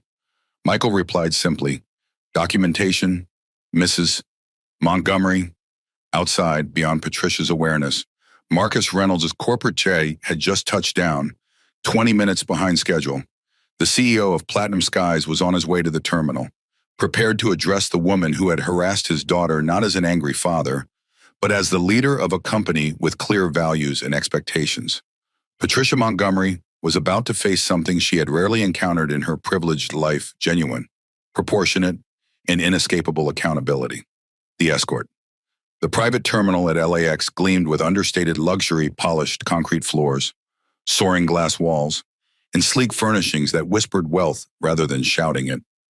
Marcus Reynolds strode purposefully through the space, his movements economical and focused. At 52, he carried himself with the quiet confidence of someone who had built something substantial from nothing. "Status update," he requested as James Wilson fell into step beside him. "Ms. Reynolds made her connection to Cambridge, scheduled to depart in 15 minutes. Mrs. Montgomery is in conference room C with security. Full documentation package is prepared for your review." Marcus nodded, his expression revealing nothing. "Response status. PR has drafted statements but awaiting your direction. Legal has completed assessment of violations, substantial grounds for all EAP, Option 3 measures. Social media situation is escalating rapidly, approximately 750,000 impressions across platforms in the last hour." They entered an executive elevator, descending to the administrative level. Marcus used the brief journey to center himself, compartmentalizing his dual roles. As Olivia's father, he felt the protective fury any parent would. As Platinum Sky's CEO, he needed to respond with measured professionalism that upheld company values without appearing vindictive. His mind briefly flashed to a similar incident 3 years earlier, when Olivia had been denied entry to a prestigious scientific conference despite having an invitation. His impulse then had been to unleash the full weight of his influence. But Catherine's voice had tempered his reaction. Show her how to respond with dignity, not just power. That guidance still shaped his approach. "Has she made any statements since landing?" Marcus asked as they exited the elevator. "She's attempted to contact several Platinum Skies board members, including Gregory Williams and Diane Horowitz. She's also called her attorney and her husband repeatedly. Have any of those calls been connected?" "No, sir. Communications restriction protocol is active as part of EAP Option 3. They approached conference room C, where Michael Dawson stood at attention outside the door. "She's increasingly agitated," Michael reported quietly, "demanding her status privileges and threatening legal action." Marcus nodded. "Give me 5 minutes with the documentation, then bring in the legal team." Inside a small adjacent room, Marcus reviewed the comprehensive evidence package. The footage was damning Patricia's expressions of disgust when first seeing Olivia, her confrontational approach, her persistent harassment throughout the flight, her unauthorized photography. The complaint emails were equally problematic, filled with coded language that barely disguised her racial bias. Most telling was the stark difference between her behavior before and after discovering Olivia's identity, the naked panic that replaced her entitled indignation, revealing that her concern wasn't about her actions being wrong, but about targeting someone with power. Marcus made several notes, then looked up at Wilson. "Proceed with full EAP, Option 3. I'll speak with her personally." Meanwhile, in conference room C, Patricia Montgomery had progressed from indignation to anxiety to something approaching panic. Her attempts to contact anyone with influence had failed. Calls to board members went unanswered. Her attorney wasn't responding. Even her husband seemed to be avoiding her calls. The screen continued displaying damning evidence timestamps. Quotes, footage from multiple angles. There was no room for denial or alternative interpretation. Her behavior had been comprehensively documented. Her thoughts raced between defiance and desperation, between entitlement and fear. For a moment, she considered her mother's voice, the constant pressure to maintain appearances, to secure social position, to never show weakness. Had that lifelong performance led her here, to this sterile room where her carefully constructed identity was being systematically dismantled? The door opened, and Patricia looked up expectantly, hoping for a sympathetic customer service representative she could manipulate or intimidate. Instead, she found herself facing a team of 4 individuals in impeccable business attire, 3 women and 1 man, all carrying tablets and projecting professional gravity. "Mrs. Montgomery, I'm Lisa Chen from Platinum Sky's legal department." The lead woman introduced herself. "These are my colleagues from security, customer relations, and corporate ethics." Patricia's expression flickered between confusion and alarm. "Legal department, this is completely unnecessary. I simply had concerns about a passenger that may have been misinterpreted." "Mrs. Montgomery," Lisa interrupted firmly, "we're here to inform you of serious violations of Platinum Sky's contract of carriage and federal transportation regulations documented during today's PS 101 flight.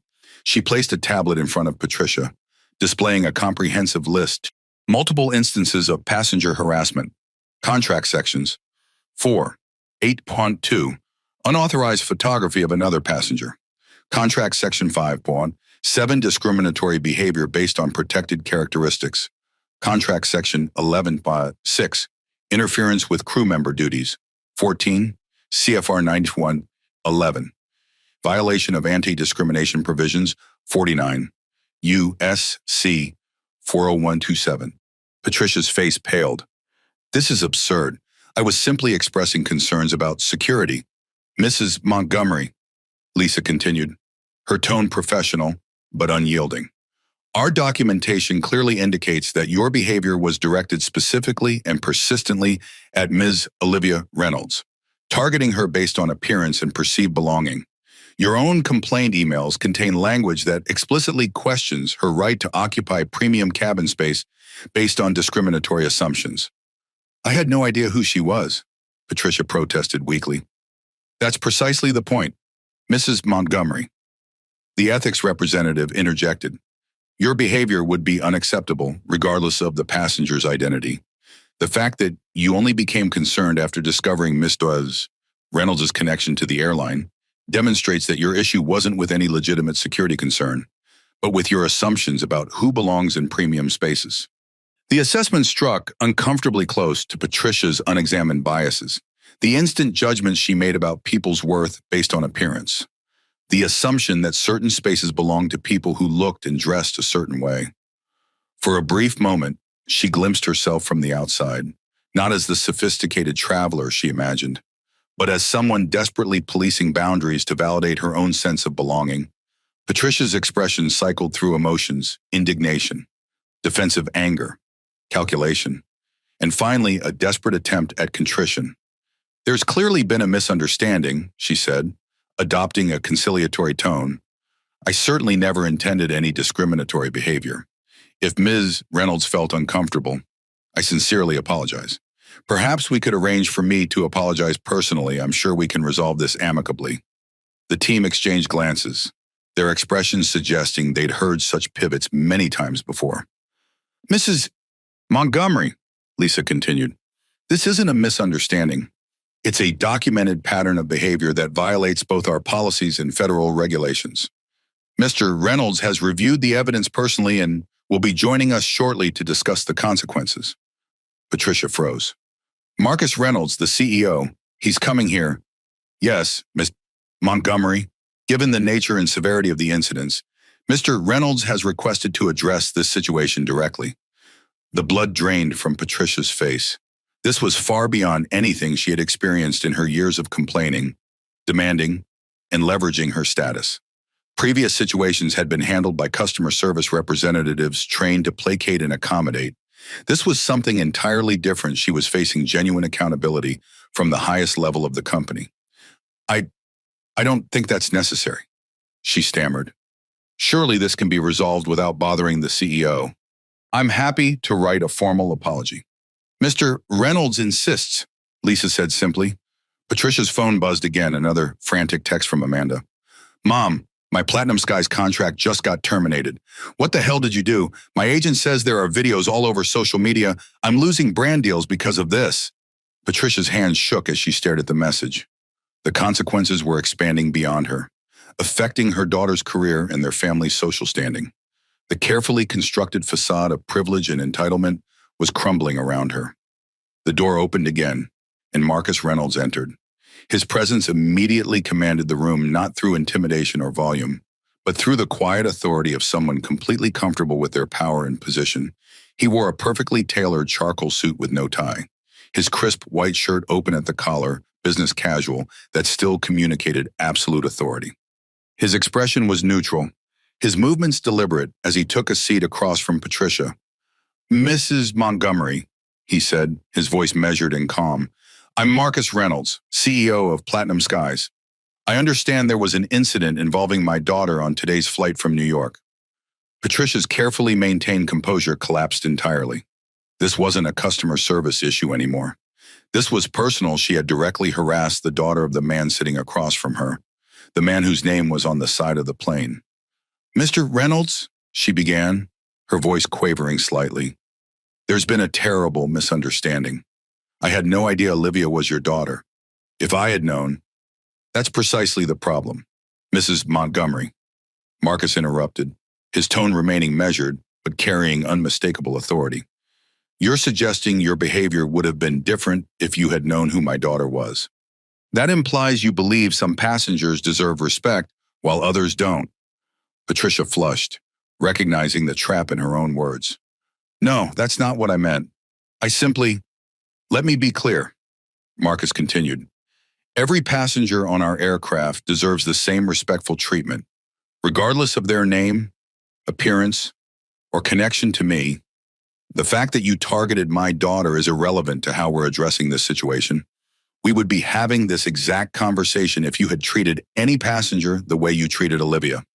The rebuke was delivered without raised voice or visible anger, making it all the more powerful. This wasn't an emotional father lashing out, but a principled CEO enforcing standards consistently.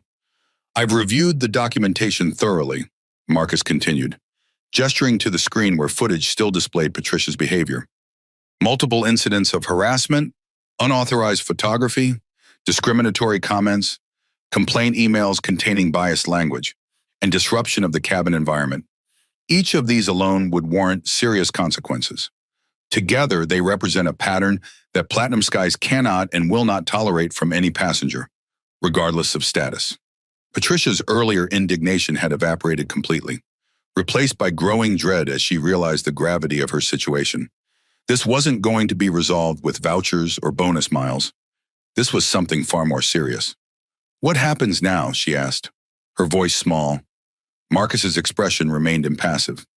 "Now, Mrs. Montgomery, we discuss consequences." The wait. "Please wait here. Mr. Reynolds will return shortly to continue our discussion." The legal team exited the conference room, leaving Patricia Montgomery alone with her thoughts and the continuous display of evidence on the screen. The door closed with a soft but definitive click, the sound of her privilege being temporarily suspended. For precisely 18 minutes, Patricia sat in isolation. The conference room's silence felt oppressive after the constant background hum of aircraft engines. The only sounds were the faint whir of the air conditioning and her own increasingly agitated breathing, alone with no audience to perform for. Patricia's carefully constructed facade began to crack. Brief moments of clarity broke through her defensive indignation. Had she really said those things? Had she actually demanded to see another passenger's documentation, taken photos without permission, filed complaints based solely on appearance? The evidence on screen offered no escape. There she was, face contorted with disdain, gesturing dismissively toward Olivia. There she was, angling her phone to take unauthorized photos. There she was, demanding Carlos remove a passenger who had every right to be there. It wasn't just embarrassing, it was revealing. The person captured in those high-definition images wasn't the sophisticated traveler she imagined herself to be, but someone desperately policing boundaries, someone whose entire sense of self seemed dependent on excluding others. She checked her phone again, dozens of missed calls and messages, none of which offered salvation. "Amanda, Mom, call me now. This is destroying my brand. Richard husband, what have you done? I'm getting calls from board members. This is a disaster. Samantha friend. Patricia, you're trending for all the wrong reasons. Do you need crisis PR? Jason attorney, just saw the videos. Call me immediately. Do not make any statements." A notification banner appeared. "Your Instagram post has been mentioned in 347 new comments." She tapped it, then immediately regretted the decision. Her most recent post, a carefully staged photo at a charity gala with the caption, "Giving back is simply what we do, #blessed, had been flooded with comments.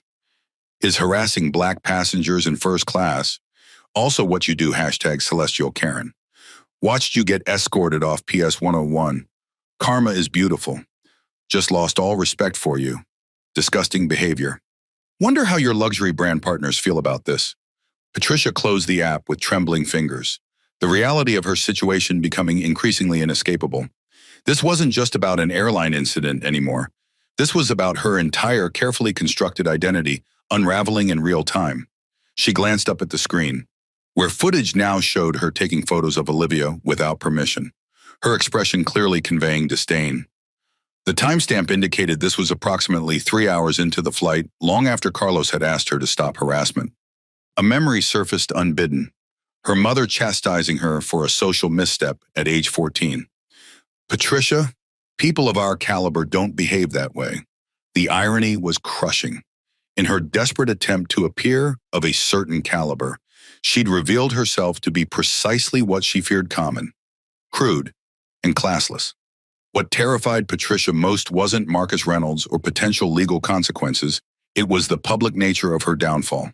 For decades, she had cultivated a specific image: the sophisticated socialite, the discerning luxury consumer, the elite traveler with impeccable taste. That carefully maintained facade was crumbling with each passing minute. She tried calling Richard again. Voicemail. She tried Amanda. Voicemail. She tried her closest friend, Victoria. Voicemail. The pattern was unmistakable. People were distancing themselves, unwilling to be associated with the emerging scandal. The same social circle that had validated her behavior for years was now abandoning her with equal speed. Patricia stood, pacing the conference room in growing agitation. She tried the door locked, not in a threatening way, but with the clear message that she wasn't free to leave until this situation was resolved. Her phone buzzed again, Amanda calling. Finally, someone was responding. Amanda, thank God. You have to help me. This is completely... What have you done? Amanda's voice exploded through the speaker, raw with fury. Do you have any idea what's happening? My contract is terminated. The campaign I've been working on for months is gone. My agent can't reach anyone at Platinum Skies because they've blacklisted me. Me because of you. Sweetheart, calm down. Patricia attempted, her voice quavering. This is all a misunderstanding that's being blown completely out of... A misunderstanding? Are you serious right now? It's all on video. You harassing that girl, taking photos of her, trying to get her removed from first class. Do you know who she is? I didn't know at the time. She's a physics genius who's published in scientific journals. She gives speeches at universities, and you treated her like she didn't belong there. Do you know how this looks? Do you know what this is doing to me? The raw pain in Amanda's voice cut through Patricia's self-absorption. This was the first time she was truly registering the impact of her actions on someone else, not because she suddenly cared about Olivia's feelings, but because her own daughter was suffering consequences. Amanda, I'm so sorry this is affecting your career. I'll fix this, I promise. I'll speak to Marcus Reynolds personally and... You don't get it, Amanda shouted, her voice breaking. You can't fix this. The internet never forgets I'm going to be known as #Celestial Karen's daughter forever. All my hard work, all my content, everything I've built gone because you couldn't stop yourself from being horrible to someone for no reason. The line went dead. Amanda had hung up. Patricia stood frozen, the phone still pressed to her ear. For perhaps the first time in her adult life, she was experiencing the sensation of being truly powerless, unable to buy, charm, or intimidate her way out of a situation. She returned to her seat, staring blankly at the evidence screen, which now showed her initial confrontation with Olivia the moment she had approached Suite 1A and suggested Olivia belonged in economy. Watching herself from this external perspective was jarring. Her expression, her body language, her tone, all of it conveyed a sense of entitlement and contempt that was unmistakable. Patricia had never seen herself through others' eyes before. The woman on the screen wasn't the sophisticated socialite she imagined herself to be. She was something else entirely petty, insecure, and cruel. A profound and uncomfortable question formed in her mind. Had she always been this person? Had this ugliness been lurking beneath her carefully maintained exterior all along? The possibility was more terrifying than any consequence Marcus Reynolds might impose. The door opened, and Marcus Reynolds returned, accompanied by the legal team and 2 additional executives. His expression remained professionally neutral, though something in his eyes had hardened a subtle shift from business assessment to moral judgment. Mrs. Montgomery, he began, taking his seat across from her. After reviewing the complete evidence and consulting with our legal team, I've made decisions regarding appropriate consequences for your behavior today. Are you prepared to hear them? Patricia's mouth went dry. This was it, the moment of reckoning she had never expected to face. All her life, her status had protected her from consequences.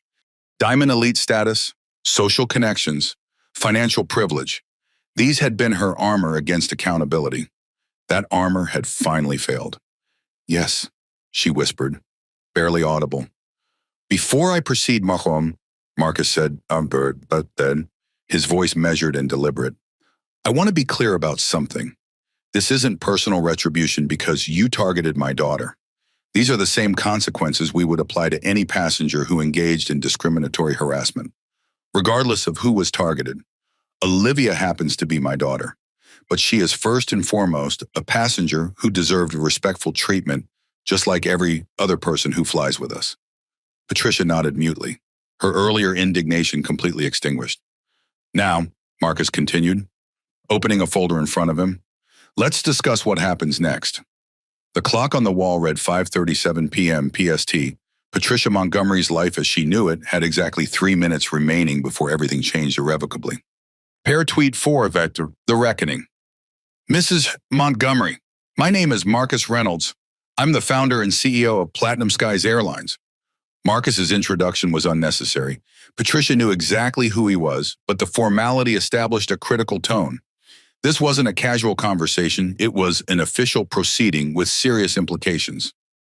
I understand there was an incident on today's PS-101 flight from New York involving you and another passenger in celestial class. Marcus continued, his voice measured and controlled. Patricia nodded, her earlier arrogance completely evaporated. Yes, but I'd like to explain. The passenger you harassed, Marcus interrupted quietly, was my daughter, Olivia. Though Patricia had already realized this connection, hearing it stated so directly by Marcus himself sent a fresh wave of dread through her body. She had spent hours antagonizing, photographing, and attempting to remove the daughter of the airline CEO, a mistake of catastrophic proportions. Mr. Reynolds, she began, her voice quavering slightly. I had no idea she was your daughter. If I had known, that is precisely the problem, Marcus cut in, his tone remaining professional but with an unmistakable edge. You're suggesting your behavior would have been different if you had known who she was. That implies some passengers deserve respect while others don't. Patricia flushed, recognizing too late the trap in her own words. No, that's not what I meant. Let me be absolutely clear, Marcus continued. Every passenger on our aircraft deserves the same respectful treatment, regardless of their name, appearance, or relationship to me. The fact that you targeted Olivia is irrelevant to how we're addressing this situation. We would be having this exact conversation if you had treated any passenger the way you treated my daughter. He gestured toward the screen, where footage showed Patricia confronting Olivia at her suite. Our documentation shows that you approached Reynolds' suite uninvited, questioned her right to be in celestial class, suggested she belonged in economy, and continued to harass her throughout the flight despite multiple interventions from our crew. I was simply concerned about security. Patricia attempted. No, you weren't, Marcus stated flatly. Our footage clearly shows this was not about security. This was about your belief that my daughter didn't look like she belonged in celestial class. He tapped a tablet, and the screen switched to Patricia's complaint email, with specific phrases highlighted. Appears completely out of place. Dressed inappropriately for premium class. Diminishes the exclusive experience. These are not security concerns. Mrs. Montgomery, Marcus noted, these are judgments based on appearance and assumptions about who belongs in premium spaces. When you combine these statements with your actions, photographing my daughter without consent, repeatedly questioning her documentation, demanding she be removed, a clear pattern emerges. Patricia sat silently, the comprehensive nature of the evidence eliminating any possibility of effective denial. What's particularly troubling, Marcus continued, is that after learning Olivia's identity, your concerns shifted immediately from her presence being a security issue to panicked damage control. This transformation suggests you never actually believed she posed any threat, you simply didn't want her in your premium cabin.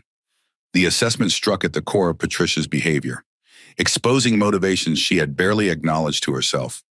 In her carefully ordered worldview, people occupied distinct social strata, and her comfort depended on those boundaries remaining intact. Olivia's presence, young, black, casually dressed but confidently occupying an elite space, had disrupted that order in ways that triggered a visceral response. He leaned forward slightly, his gaze direct and unwavering. I've built Platinum Skies on a foundation of excellence and inclusion. We pride ourselves on creating exceptional experiences for all our passengers. When someone undermines those values through discriminatory behavior, we have a responsibility to respond decisively. Lisa Chen, the legal representative, placed a document in front of Patricia. This is a detailed assessment of contract of carriage violations documented during today's flight. Each highlighted section represents a specific policy you agreed to when purchasing your ticket. Patricia glanced down at the document, where multiple sections were marked in yellow. Section 3, 4 passengers shall refrain from harassing, intimidating, or causing discomfort to other passengers. Section 5.7, photography of other passengers without explicit consent is prohibited. Section 8.2, disruptive behavior that interferes with crew duties or passenger comfort may result in termination of travel privileges. Section 11.6, discrimination based on race, color, national origin, religion, sex, or ancestry is strictly prohibited. Additionally, Lisa continued, your actions potentially violate federal transportation regulations regarding passenger interference and discriminatory practices. Patricia's breathing quickened as the gravity of the situation became increasingly apparent. This wasn't a customer service issue to be resolved with an apology and perhaps a voucher for future travel. This was a comprehensive legal case being built against her. Mrs. Montgomery, Marcus resumed, you've been a Diamond Elite member with Platinum Skies for 15 years. During that time, our records indicate you've filed 37 formal complaints, 22 of which involved other passengers you deemed inappropriate for premium service. This suggests a pattern rather than an isolated incident. Patricia paled. She hadn't realized her history of complaints was being tracked and analyzed. Each individual complaint had seemed justified at the time, a defense of standards, an insistence on the exclusive experience she believed she'd paid for.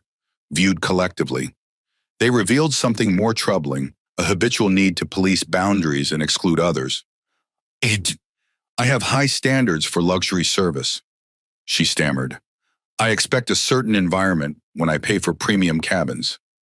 What you're describing isn't standards, Mrs. Montgomery. It's prejudice, Marcus stated simply, and it has no place on our aircraft. He gestured to another executive, who slid a second document across the table. This details the consequences being implemented, effective immediately. Patricia stared at the document, the bold heading sending a chill through her body. Executive Accountability Protocol Option, 3 comprehensive termination of service and privileges. First, Marcus began, his tone businesslike. Your Diamond Elite status is permanently revoked, effective immediately. This includes forfeiture of all accumulated miles. Estimated value approximately $74,000 based on your current balance. Patricia gasped. Her miles represented years of travel, a significant asset she had planned to use for future luxury vacations. Second, per Section 14.3 of our contract of carriage, Platinum Skies is exercising our right to refuse future service. You are banned from all Platinum Skies flights, effective immediately and permanently. You can't do that, Patricia protested weakly. I've been a loyal customer for 15 years. We can and we are, Marcus replied calmly. Federal law explicitly permits airlines to refuse service to passengers who violate anti-discrimination provisions or engage in harassing behavior. Your legal right to appeal this decision is outlined on page 3 of the document. He continued methodically. Third, as a founding member of the Star Alliance, Platinum Skies is submitting documentation of today's incidents to our partner airlines under the Network Passenger Conduct Agreement. This will likely result in travel restrictions across all 31 partner carriers. The implication was staggering. Patricia was effectively being grounded from the majority of global air travel. No more first-class lounges, no more priority boarding, no more premium cabin exclusivity. Her identity as an elite traveler was being systematically dismantled. Fourth, We've terminated our marketing partnership with Amanda Montgomery, effective immediately. The morality clause in her influencer contract explicitly covers the behavior of immediate family members. This struck the most painful blow.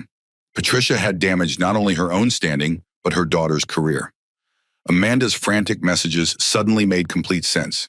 Her carefully cultivated influencer brand was collapsing because of her mother's behavior. Finally, Marcus concluded, we're referring this incident to the Department of Transportation's Civil Rights Division for review under federal anti-discrimination statutes. Their office will contact you directly regarding any additional civil penalties. Patricia stared at the document, the full magnitude of the consequences overwhelming her.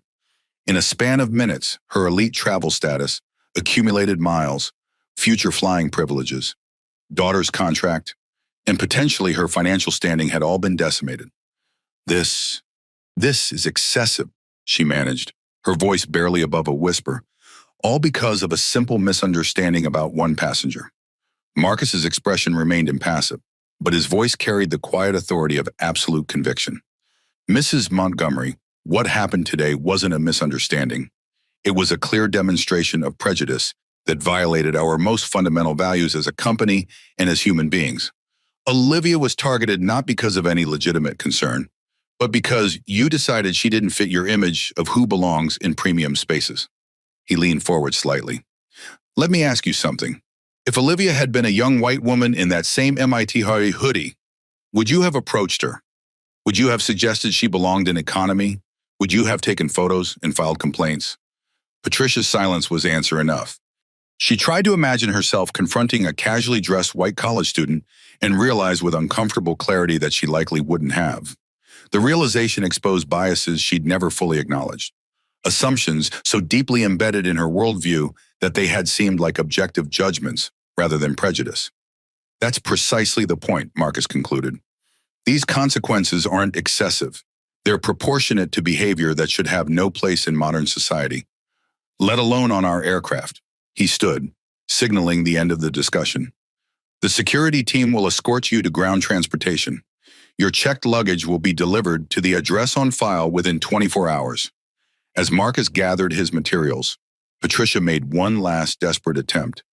Mr. Reynolds, please, I understand you're upset because this involved your daughter, but surely we can reach a more reasonable— Mrs.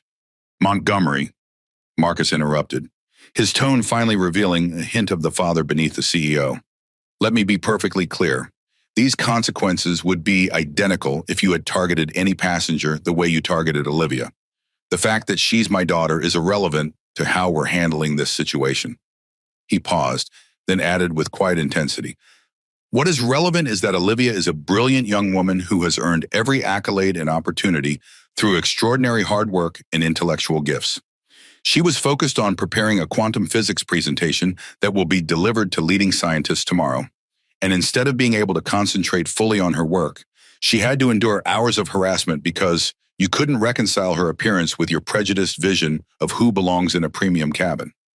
For the first time of her time, Patricia glimpsed the personal impact behind the professional response, not anger, but disappointment in the persistent reality that his daughter, despite her achievements, was still subject to the same prejudices he had fought throughout his own career. Our decision is final, Marcus concluded. Security will escort you out. As he exited the room, Patricia remained seated, staring at the documents that represented the complete dismantling of her privileged existence. For the first time in her adult life, her status, money, and connections had failed to shield her from consequences. The screen continued displaying evidence of her behavior, now showing her smug expression as she typed her complaint email. The woman on a screen bore little resemblance to how Patricia saw herself. Instead of sophisticated and discerning, she appeared petty and cruel. It was, perhaps, the most honest reflection she had ever confronted. The dismantling. The time is 9:37 p.m. PST, 17 minutes into this meeting. Marcus Reynolds' voice cut through the tense silence of conference room C. The formal time notation wasn't for the record, it was to emphasize to Patricia Montgomery that her world was being systematically dismantled in real time, each minute bringing new consequences for actions she had likely forgotten as soon as she committed them. Let's continue with the specific violations and their corresponding consequences.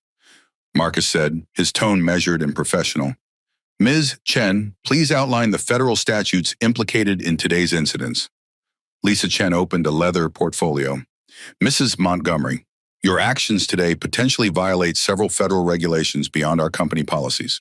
Most significantly, Title 49 of the United States Code, Section 40127, which prohibits discrimination by air carriers. She placed a document in front of Patricia, key sections highlighted in yellow. An air carrier or foreign air carrier may not subject a person in air transportation to discrimination on the basis of race, color, national origin, religion, sex, or ancestry. Additionally, Lisa continued, your interference with our flight crew's duties potentially violates 14 CFR 91.11, which prohibits any passenger from interfering with the crew members in the performance of their duties. Carlos Rodriguez was required to intervene multiple times due to your persistent harassment of another passenger, diverting him from his primary responsibilities. Patricia's eyes widened as the federal implications became clear. This wasn't just about airline policy anymore. This was about potential legal violations that carried significant penalties. What does this mean? She asked, her voice uncharacteristically small. It means, Marcus replied, that we are obligated to refer this incident to the Department of Transportation's Civil Rights Division. Their office will conduct an independent investigation and determine whether civil penalties are warranted. Civil penalties, Patricia echoed. You mean fines? Potentially, yes. Federal discrimination violations in air transportation can carry penalties up to $37,500 per incident. Given that our documentation shows multiple distinct incidents throughout the flight, the financial implications could be substantial. Patricia's face drained of color as she mentally calculated the potential financial exposure. The discomfort of genuine consequences, not just inconvenience but actual material loss, was entirely unfamiliar.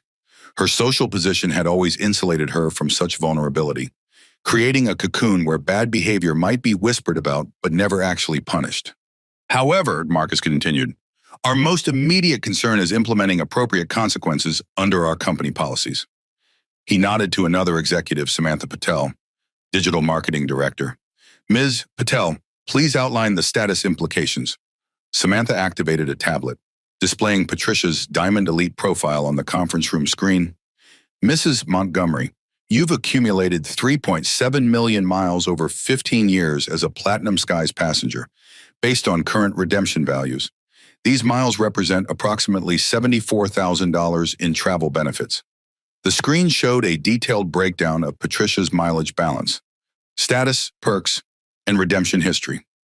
As Mr. Reynolds indicated, your Diamond Elite status is being permanently terminated, effective immediately, Samantha continued. This includes forfeiture of all accumulated miles, removal from priority services, revocation of lounge access privileges, and cancellation of all status-based upgrades and benefits.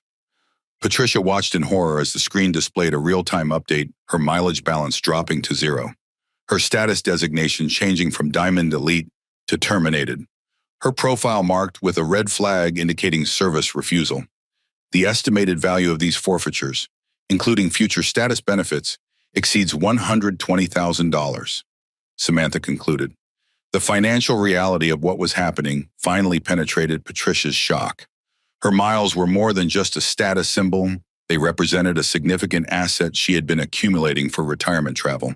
In a matter of seconds, that asset had been completely erased. You can't just take my miles, she protested weakly. I earned those. They're my property. Actually, Mrs. Montgomery, they are not your property, Lisa Chen interjected. Page 47 of our Diamond Elite Terms and Conditions, which you agreed to upon enrollment and with each status renewal, explicitly states that miles remain the property of Platinum Skies and may be revoked for violations of our policies, including discriminatory behavior towards staff or other passengers. She displayed the relevant terms on screen, another section Patricia had never bothered to read. Assuming her status placed her above such concerns, Marcus continued methodically. Beyond your individual status, there are broader implications for your future travel options. James, please explain the alliance restrictions. James Wilson, the security director, stepped forward. Platinum Skies is a founding member of the Star Alliance, a network of 31 global airlines. Under the Network Passenger Conduct Agreement, documentation of discriminatory behavior is shared across all member carriers. He activated a map showing the global reach of Star Alliance airlines, spanning every continent with hundreds of destinations. We have already submitted the incident documentation to the Alliance Security Database, based on established protocols for discrimination cases. We anticipate that most, if not all, partner airlines will implement similar travel restrictions. Patricia stared at the map, the full implications slowly dawning on her. This wasn't just about losing Platinum Sky's privileges, she was potentially being banned from the majority of global air travel networks. You're grounding me, she whispered, the concept almost incomprehensible to someone whose identity was so deeply intertwined with luxury travel. The individual carriers will make their own determinations, James explained clinically, but the network agreement typically results in unified responses to documented discrimination. In practical terms, yes, your premium travel options will be severely limited going forward. Patricia's mind raced through alternatives. I'll just fly Delta or American. They're not in your alliance. Marcus shook his head slightly. You're welcome to attempt that.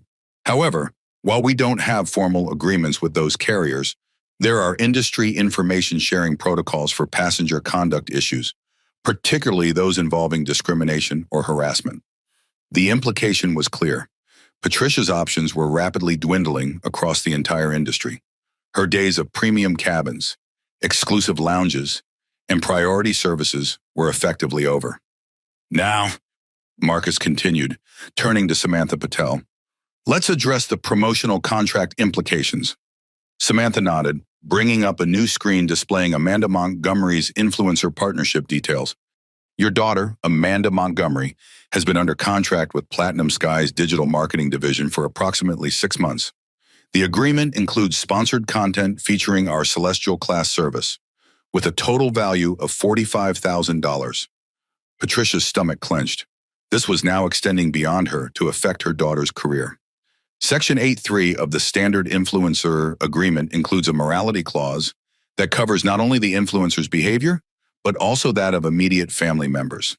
Samantha continued, displaying the contract language.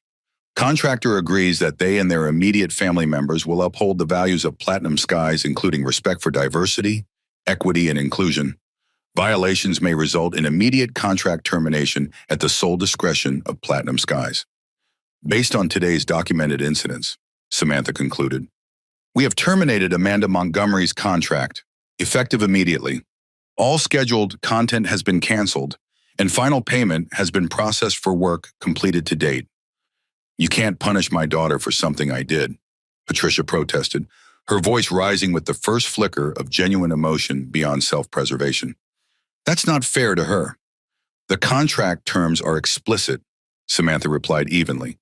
Amanda chose to associate her brand with Platinum Skies, which included accepting responsibility for family conduct that might damage our reputation. Our legal team reviewed the termination and confirmed it's within our contractual rights. For the first time, Patricia's concern extended genuinely beyond herself.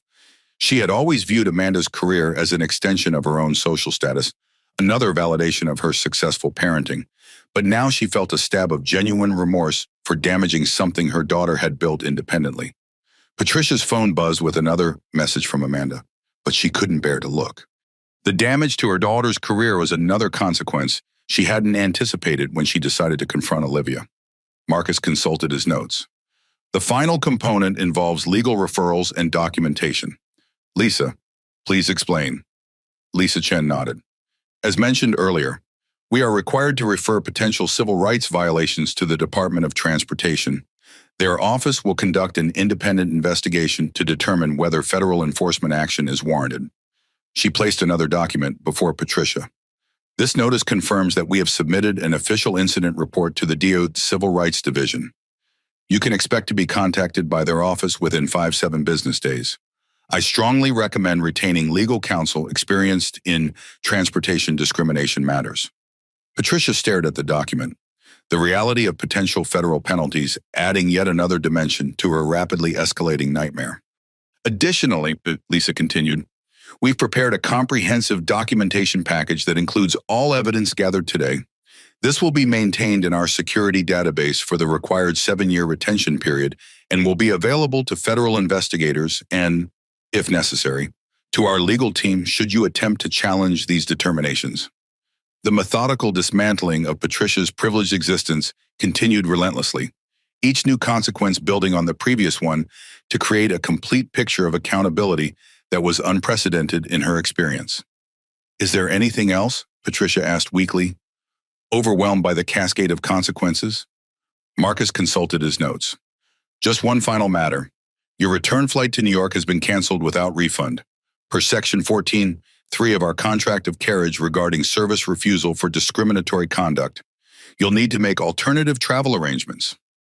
This final detail, being stranded in Los Angeles without her usual travel privileges, seemed almost trivial compared to the larger consequences. Yet it drove home the immediate practical reality of her situation. How am I supposed to get home? She asked, her voice small and uncertain. That's not our concern, Marcus replied simply.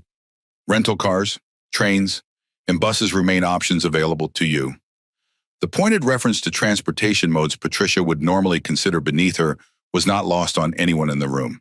The woman who had spent years insisting on the most premium travel experiences was now facing the prospect of a cross-country bus journey. Marcus gathered his materials. This concludes our formal notification of consequences. The security team will escort you to public ground transportation. Your checked luggage will be delivered to the address on file within 24 hours. As he stood to leave, Patricia made one desperate final attempt. Mr. Reynolds, please, this is destroying my life over one mistake. Isn't there any way we can resolve this more reasonably? Marcus paused, studying her for a moment. Mrs. Montgomery, what's happening here isn't the destruction of your life. It's the introduction of accountability to it, perhaps for the first time. The consequence of losing travel privileges, while significant to you, pales in comparison to the damage caused by the persistent discrimination people like my daughter face daily. His tone remained measured but carried unmistakable conviction. What you're experiencing right now, this sense of powerlessness, of being judged based on assumptions rather than who you truly are, is precisely what you inflicted on Olivia and countless others before her. The difference is that your consequences are proportionate to your actions, with clear evidence and due process. The judgment you passed on my daughter was based solely on your biased assumptions about where she belonged. But Patricia had no response to this stark articulation of her behavior. One final thing, Marcus added. These consequences are significant, but they also create an opportunity, perhaps your first, to reflect on the privilege that has insulated you from accountability until now. What you do with that opportunity is entirely up to you. With that, he exited the room, leaving Patricia alone with the comprehensive documentation of her dismantled status. The security team waiting discreetly to escort her from the building. The screen continued displaying the evidence, each frame capturing expressions and gestures Patricia had never intended anyone else to see. The entitled contempt, the smug satisfaction, the panic when she realized her mistake, they all preserved in high definition. A mirror reflecting a person she had never acknowledged existed. The digital clock on the wall read 9:52 p.m. PST. In 15 minutes, Patricia Montgomery's carefully constructed world of privilege had been methodically, legally, and completely dismantled. The complete collapse. Patricia Montgomery sat alone in conference room C, staring at the documents that represented the comprehensive destruction of her privileged existence. The security team waited patiently by the door, allowing her a moment to process what had transpired before escorting her from the building. Her hands shook as she attempted to call her husband again. This time, Richard answered. Patricia, what the hell is happening? I'm getting calls from board members, seeing videos online. Richard, she interrupted, her voice uncharacteristically fragile. It's bad. They've terminated my status. All my miles are gone. They've banned me from flying with them ever again. What did you do? Richard demanded, his tone suggesting he already knew the answer from the viral content circulating online. I made a mistake. There was this girl in Celestial class who didn't look like she belonged there. I was just trying to maintain standards. Stop, Richard cut in sharply. Stop right there. I've seen the videos. Patricia, This wasn't about standards. This was about you harassing a young black woman because you decided she didn't belong in first class. And not just any woman, Marcus Reynolds' daughter. Do you have any idea what this could do to my business or relationships? For years, Richard had been a quiet enabler of Patricia's behavior, smoothing ruffled feathers after her social missteps, making excuses for her rudeness to service staff. This was the first time he had directly confronted her. The shift suggested not a sudden moral awakening, but a pragmatic recognition that her actions had finally crossed a line that threatened his own interests. Patricia felt a flash of indignation. That's what you're worried about. Your business relationships? My entire travel status has been destroyed. Amanda's contract is terminated. We could face federal fines. Yes, because of your actions, Richard shouted. Actions I've watched you take for years without consequence. The way you treat service staff, the complaints about other passengers, the constant demands for special treatment, it was always going to catch up with you eventually. Patricia was stunned. Richard had never spoken to her this way before. I need you to help me fix this, she pleaded. Call Gregory on the board. Use your connections. There was a long pause before Richard responded, his voice now cold and distant. No. What do you mean, no? I mean no, Patricia. I'm not using my professional relationships to bail you out of something this egregious. This isn't a misunderstanding or a small mistake. This is who you are, who you've chosen to be, and for once, you're facing the consequences. His words struck with devastating accuracy. Patricia had always viewed her behavior not as a choice, but as a natural expression of her status, the prerogative of someone in her position. Richard's framing of it as a deliberate choice exposed the fundamental fallacy in her self-perception. Richard, please. I've booked you a room at the airport Hilton, he interrupted. Figure out your own way home tomorrow. We'll discuss our next steps when you get back to New York. The call ended abruptly, leaving Patricia staring at her phone in disbelief. Even her husband was abandoning her in this crisis. She tried Amanda again, desperate for any support. The call connected, but her daughter's voice was barely recognizable through her tears. What do you want? Amanda demanded. Haven't you done enough damage? Sweetheart, I'm so sorry about your contract. I'll make this right somehow. Make it right, Amanda's voice rose in disbelief. Mom, do you have any idea what's happening online right now? I've lost 3 other brand partnerships in the last hour. My agent says my entire influencer career might be over. I'm being called #Celestial Karen's daughter in the comments on every post. Patricia felt the ground shifting beneath her. 3 other partnerships, but how? Because no brand wants to be associated with discrimination, because everything is connected now, because you couldn't stop yourself from being horrible to someone for no reason. Amanda's voice broke. A lifetime of watching you look down on people, treat service workers like they're beneath you, complain about everything not being exclusive enough, and now it's all caught up to us on video for the world to see. Amanda's words exposed a reality Patricia had never considered, that her daughter had been watching and judging her behavior all along, accumulating a different kind of account balance, a debt of embarrassment, resentment, and shame. The raw pain in her daughter's voice cut through Patricia's self-absorption. For perhaps the first time, she was truly registering the impact of her behavior on others. I'll call some contacts, Patricia offered weakly. There must be someone who can help with crisis management. Stop. Just stop, Amanda interrupted. You don't get it. You still think this is something you can fix with connections or money or status. It's not. This is who you are, Mom. The whole world can see it now, and no amount of damage control will change that. The call ended with Amanda's final devastating words, I have to rebuild my entire career now. Please don't contact me for a while. I need space to distance myself from this.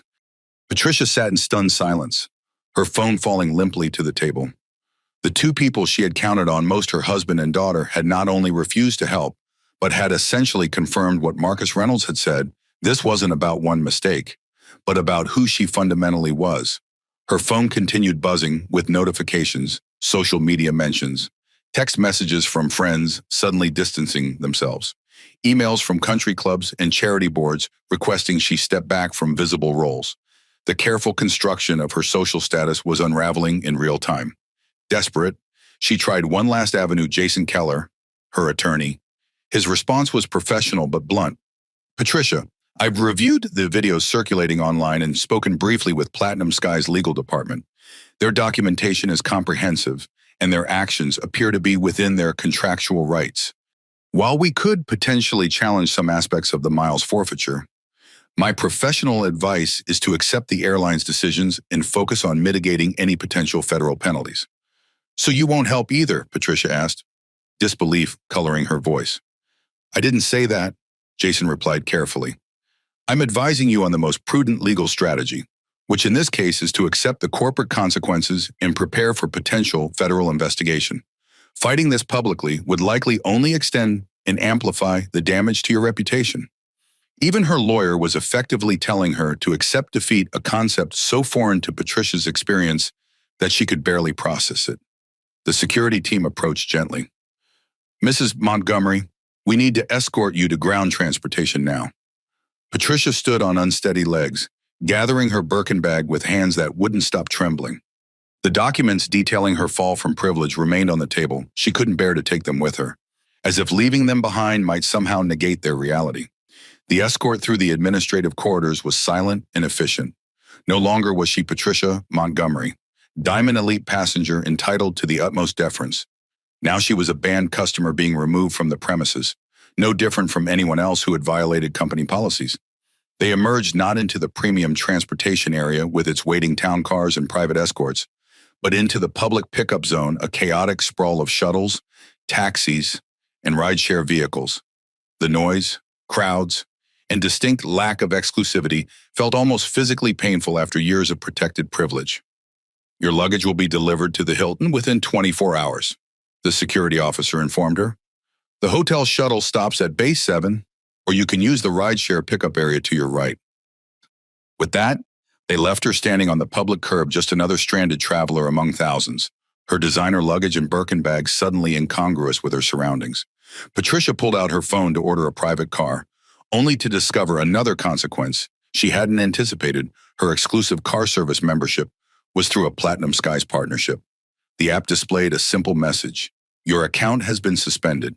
Please contact customer service. Of course, the tendrils of her privileged existence were interconnected in ways she had never considered. Each prestigious membership and exclusive access point potentially linked to the status she had just lost. She attempted to order a standard rideshare, but her rating was rapidly plummeting as drivers recognized her from the viral videos and canceled. After the fifth cancellation, she was forced to join the line for the hotel shuttle, standing in a public queue for the first time in decades. The physical manifestation of her new reality was almost too much to bear. Patricia Montgomery, who had spent a lifetime ensuring she never waited in lines, never rode in shared transportation, never experienced the mundane inconveniences of ordinary travel, was now standing on a public curb, waiting for a shuttle bus alongside budget travelers and airport employees. As she waited, her phone continued its relentless notification barrage. Each chime represented another fragment of her carefully constructed world, crumbling away, social connections distancing themselves, exclusive memberships under review, invitations to prestigious events quietly rescinded. The hotel shuttle finally arrived, its doors opening with a hydraulic hiss that seemed to announce her final descent from privilege. As Patricia stepped aboard, the driver, who had clearly seen the viral videos, gave her a long, appraising look before simply saying, "Hilton." She nodded mutely, finding an empty seat near the back, as far from other passengers as possible. As the shuttle pulled away from the terminal, Patricia caught a glimpse of her reflection in the window designer clothing, perfect makeup, and expertly styled hair now serving as a costume without substance. The external trappings of a privileged existence that had evaporated in a single afternoon. For the first time in her adult life, Patricia Montgomery faced a reality she couldn't buy, charm, or intimidate her way out of. The consequences of her behavior had finally, irrevocably caught up with her. And the most devastating revelation wasn't the loss of status or privileges, but the dawning recognition that perhaps she deserved exactly what she was getting. The shuttle merged onto the highway, carrying Patricia toward a future suddenly devoid of the exclusivity and deference that had defined her identity for decades, a future where she would be treated exactly like everyone else. The aftermath. Public, the airport shuttle pulled up to the Hilton with a pneumatic hiss, its doors opening to release weary travelers into the bland hospitality of an airport hotel. Patricia Montgomery stepped down onto the concrete, her Louboutin heels and Birkin bag incongruous with the utilitarian surroundings.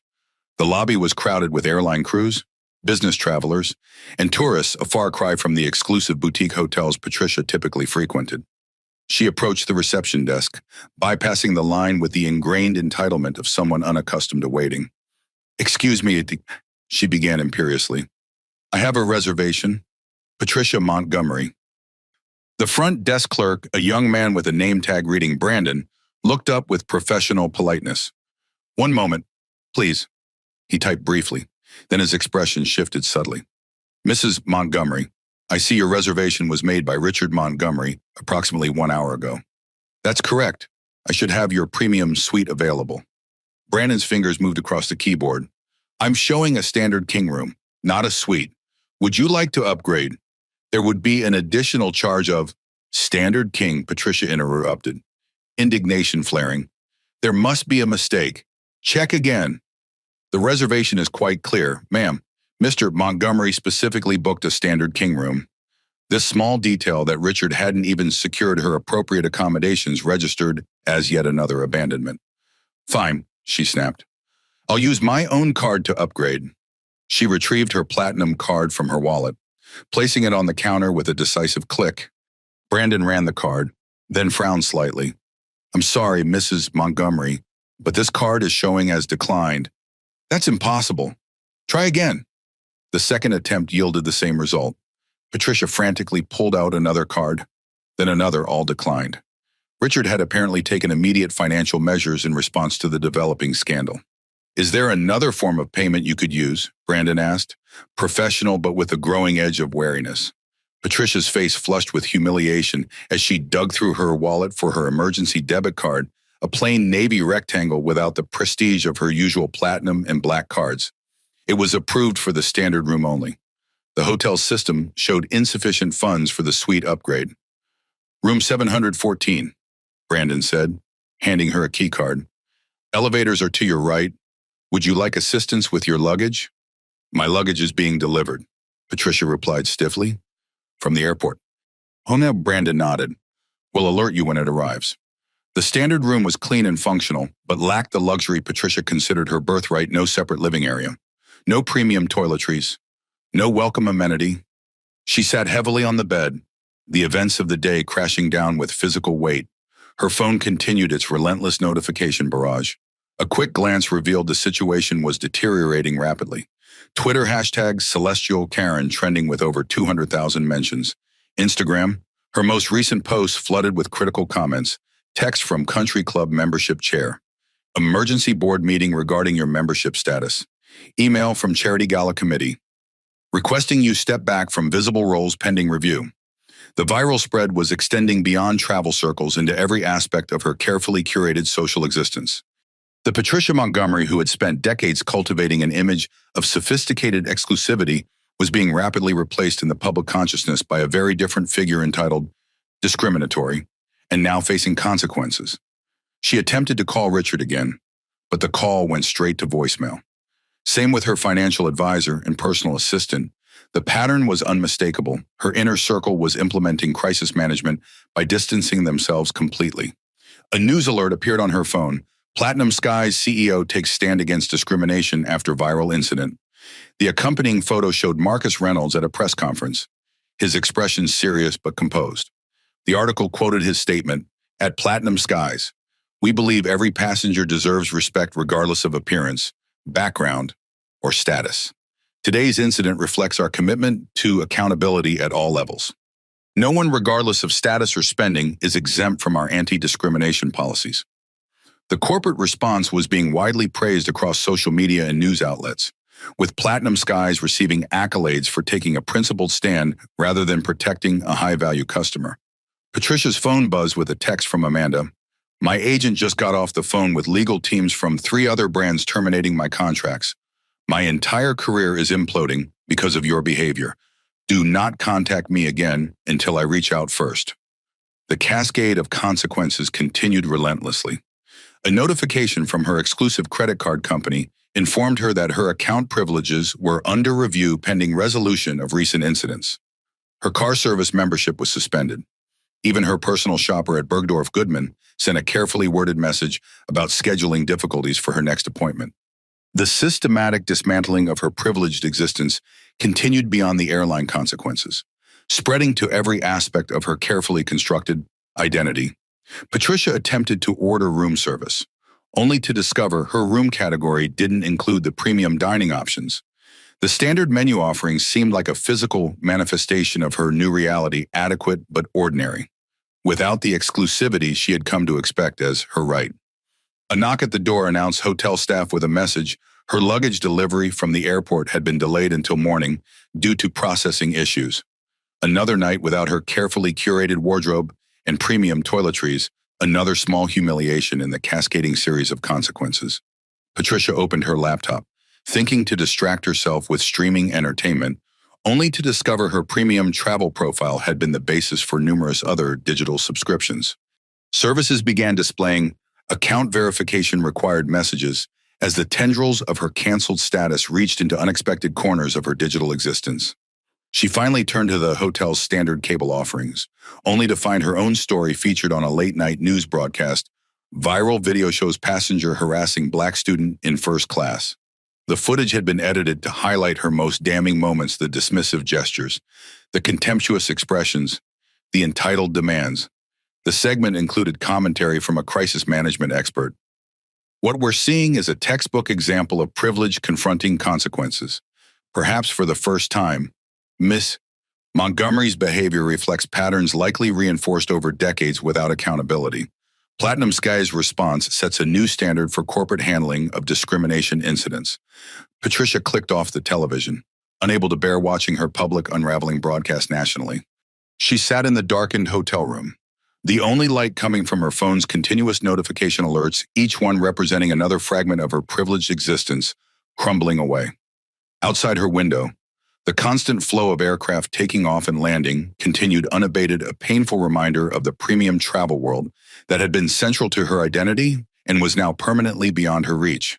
For the first time in decades, Patricia Montgomery would be grounded indefinitely, forced to navigate a world without the protective bubble of status and privilege she had come to view as her birthright. As she finally drifted into restless sleep, her last conscious thought was the dawning recognition that the worst consequences weren't the practical limitations or public humiliation, but the mirror her actions had held up to her character, revealing a person even she couldn't defend. Paratweet 5, the resolution. The executive lounge at LAX Terminal C stood empty except for two figures, Marcus Reynolds, still in his business suit though he had loosened his tie slightly, and his daughter Olivia. Her MIT hoodie exchanged for a Stanford Physics Department sweatshirt for her connecting flight. Your Cambridge connection leaves in about an hour, Marcus said, checking his watch.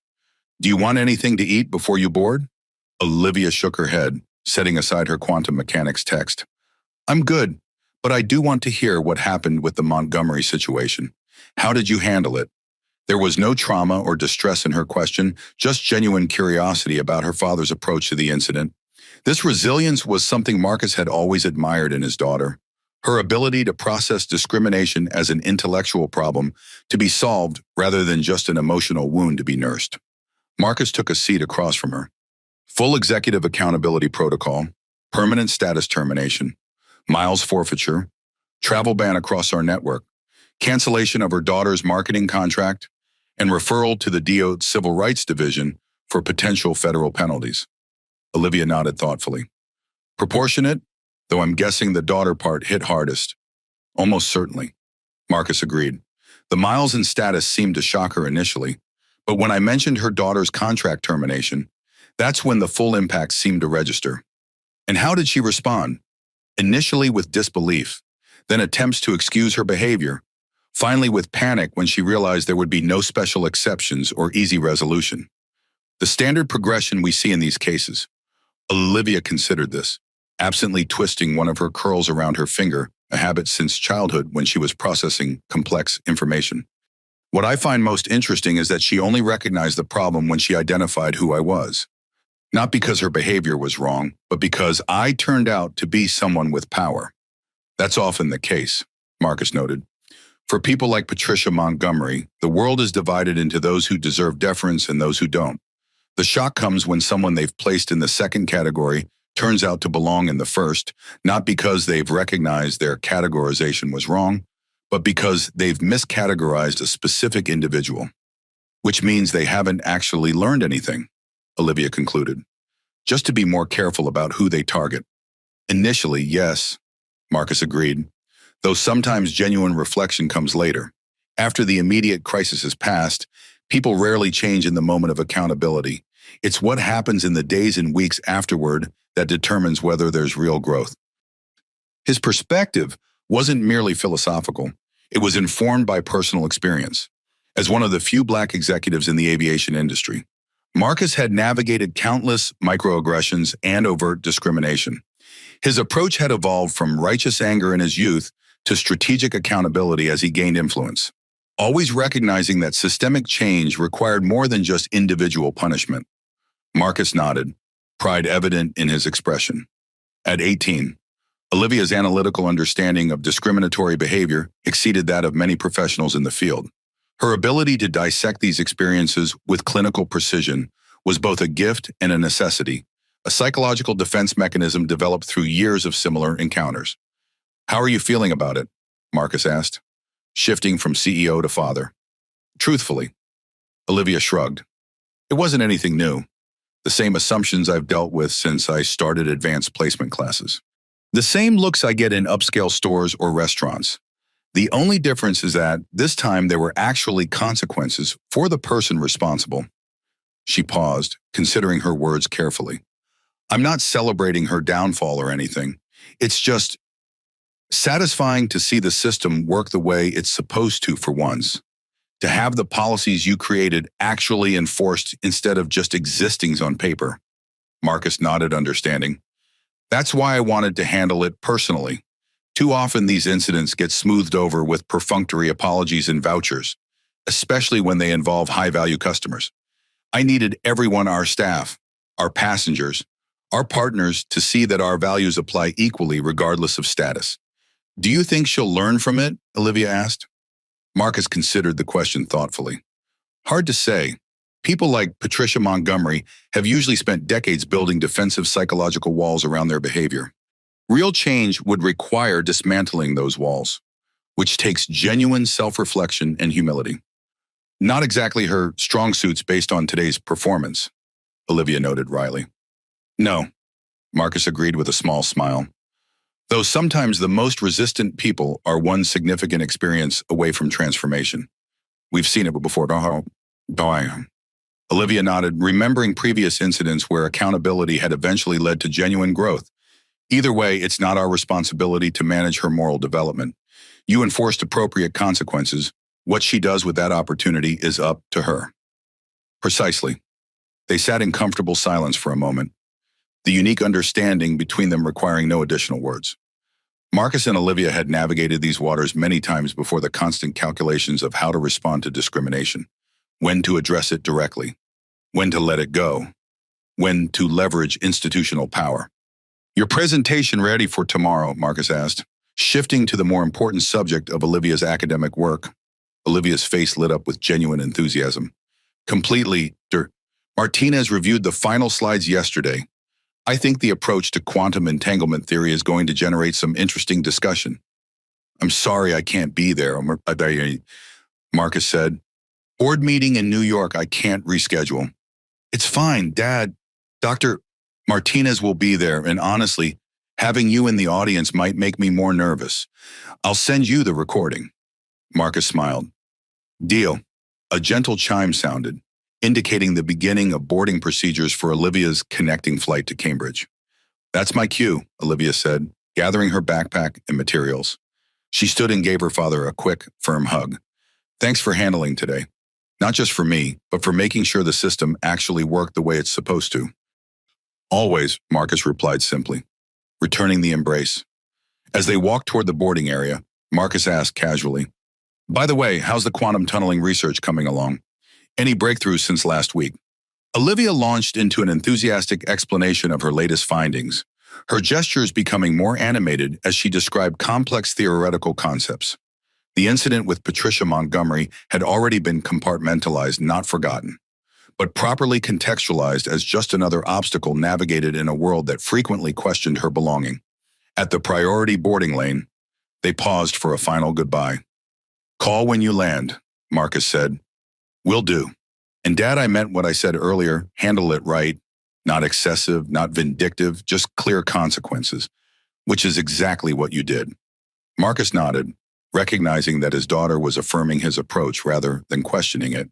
That's always the goal. Safe flight. As Olivia boarded the aircraft, Marcus watched with the complex pride of a parent whose child had been forced to develop wisdom beyond her years through circumstances neither of them could control. Today's incident was unfortunately not unique in Olivia's experience, but perhaps the clear, proportionate consequences would help ensure it happened less frequently to others in the future. That ultimately was the purpose of accountability, not punishment for its own sake, but creating the conditions for a more equitable system going forward. Marcus returned to his office to finalize the company's official statement, knowing that how Platinum Skies communicated about this incident would set an important precedent for the industry as a whole. Industry impact 1 week later. Platinum Skies headquarters, New York, the executive conference room hummed with focused energy as department heads gathered for the weekly leadership meeting. The agenda today featured an unusual item, PS 101 Incident Implementation Update and Industry Response. Marcus Reynolds entered precisely at 9 a.m., his presence immediately commanding attention without theatrics. He took his seat at the head of the table, setting aside his tablet. "Good morning, everyone. Before we begin our regular agenda, I'd like James to update us on the implementation of new protocols following last week's incident." James Wilson, Security Director, stood and activated the main screen. "The response to our handling of the PS 101 discrimination incident has been overwhelmingly positive, both internally and across the industry." The screen displayed metrics from multiple sources. Employee satisfaction regarding incident handling, 94% approval. Passenger feedback on policy enforcement, 89% positive industry response to accountability measures. 17 carriers implementing similar protocols. Social media sentiment analysis, 78% supportive of actions taken. Most significantly, James continued, Carlos Rodriguez's handling of the situation has become the foundation for our new crew training program. Carlos himself was present at the meeting, having been flown to New York specifically for this purpose. As lead purser, he wouldn't normally attend executive sessions, but his exemplary handling of the Montgomery incident had earned him special recognition. "Carlos, would you share your approach with the team?" Marcus invited. Carlos nodded, his professional demeanor now complemented by quiet confidence. "My primary focus throughout the incident was maintaining dignity for all parties while enforcing our policies consistently. I documented each interaction thoroughly, intervened proportionately, and escalated appropriately when initial interventions proved insufficient.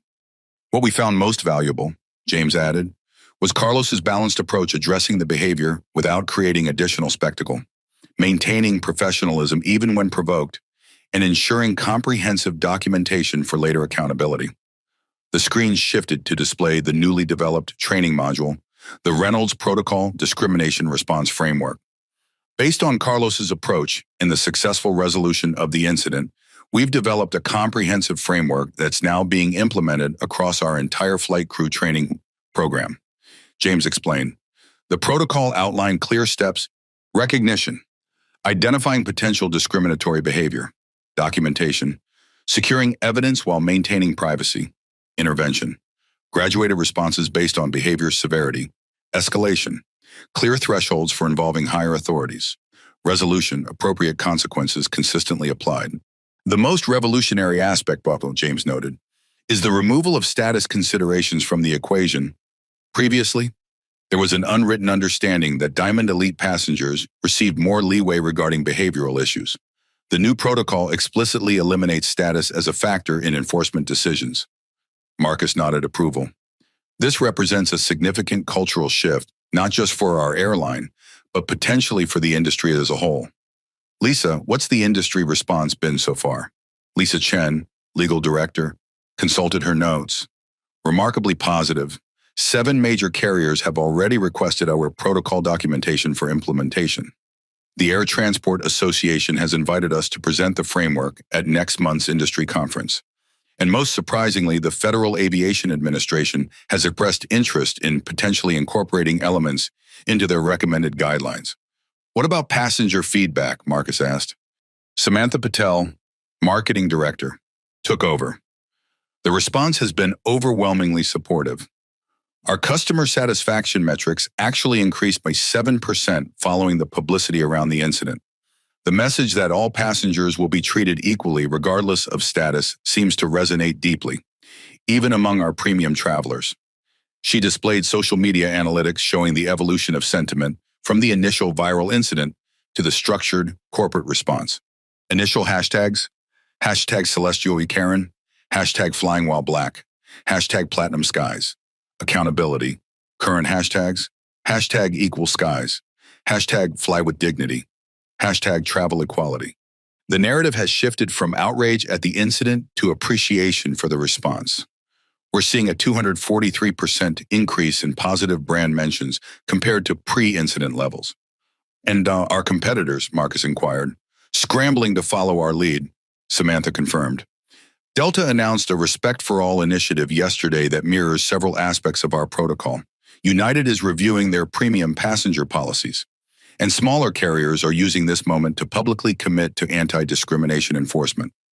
This domino effect was precisely what Marcus had hoped for, not just an isolated corporate response, but a catalyst for industry-wide transformation. His business philosophy had always extended beyond quarterly profits to long-term systemic change, a perspective shaped by his experiences as one of the few Black executives in commercial aviation. Marcus turned to Carlos. Your actions have catalyzed an industry-wide shift. How does that feel? Carlos considered the question thoughtfully. Satisfying professionally, but more importantly, personally meaningful. I've witnessed similar incidents throughout my career where status protected passengers from consequences. Creating lasting change that benefits both crew members and passengers feels like a significant achievement. It is, Marcus affirmed, which is why I'm pleased to announce your promotion to Director of Crew Training and Development, effective immediately. We need your experience and perspective shaping how we prepare our team members to handle complex situations. Carlos appeared genuinely surprised. Thank you, sir. I'm honored. The meeting continued with Jennifer Lopez, the gate agent who had witnessed the initial lounge confrontation, joining remotely to provide additional insights for the training program. The most valuable tool was having clear documentation protocols in place, Jennifer explained. Being able to flag Ms. Reynolds' status discreetly while noting Mrs. Montgomery's behavior created a record that proved essential later. Based on Jennifer's experience, James added, we've implemented similar protocols across all customer-facing positions. The recognition and documentation framework is now part of onboarding for every employee from lounge staff to baggage handlers. Marcus nodded approval. The comprehensive nature of these changes is what makes them effective. Any other updates before we move to regular agenda items? Lisa Chen raised her hand. One notable development, the Department of Transportation has officially opened an investigation into the Montgomery incident. Their Civil Rights Division reviewed our documentation and deemed it sufficient to proceed with formal inquiry under federal and anti-discrimination statutes. And Mrs. Montgomery, Marcus asked. No direct contact since the incident, Lisa reported. However, our monitoring indicates she's retained counsel specializing in transportation law. We may see a challenge to some aspects of the consequences, particularly the miles forfeiture, though our legal position remains extremely strong. Keep me updated, Marcus instructed. While we won't back down on the core accountability measures, I'm not opposed to structured redemption paths if genuine recognition and growth occur. The meeting shifted to regular business matters, but the impact of the PS 101 incident continued reverberating throughout the company and the industry. What had begun as one passenger's discriminatory behavior had catalyzed a systematic reevaluation of how airlines handled accountability, particularly for their most privileged customers. The Reynolds Protocol would eventually be adopted by 27 major carriers worldwide, creating a new standard for consistent enforcement regardless of passenger status. More importantly, it would help ensure that travelers like Olivia could focus on their journeys rather than defending their right to occupy premium spaces they had legitimately earned. As the meeting concluded, Marcus received a text from Olivia. Presentation went perfectly. Martinez says the quantum entanglement theory was genuinely groundbreaking. Call you tonight with details.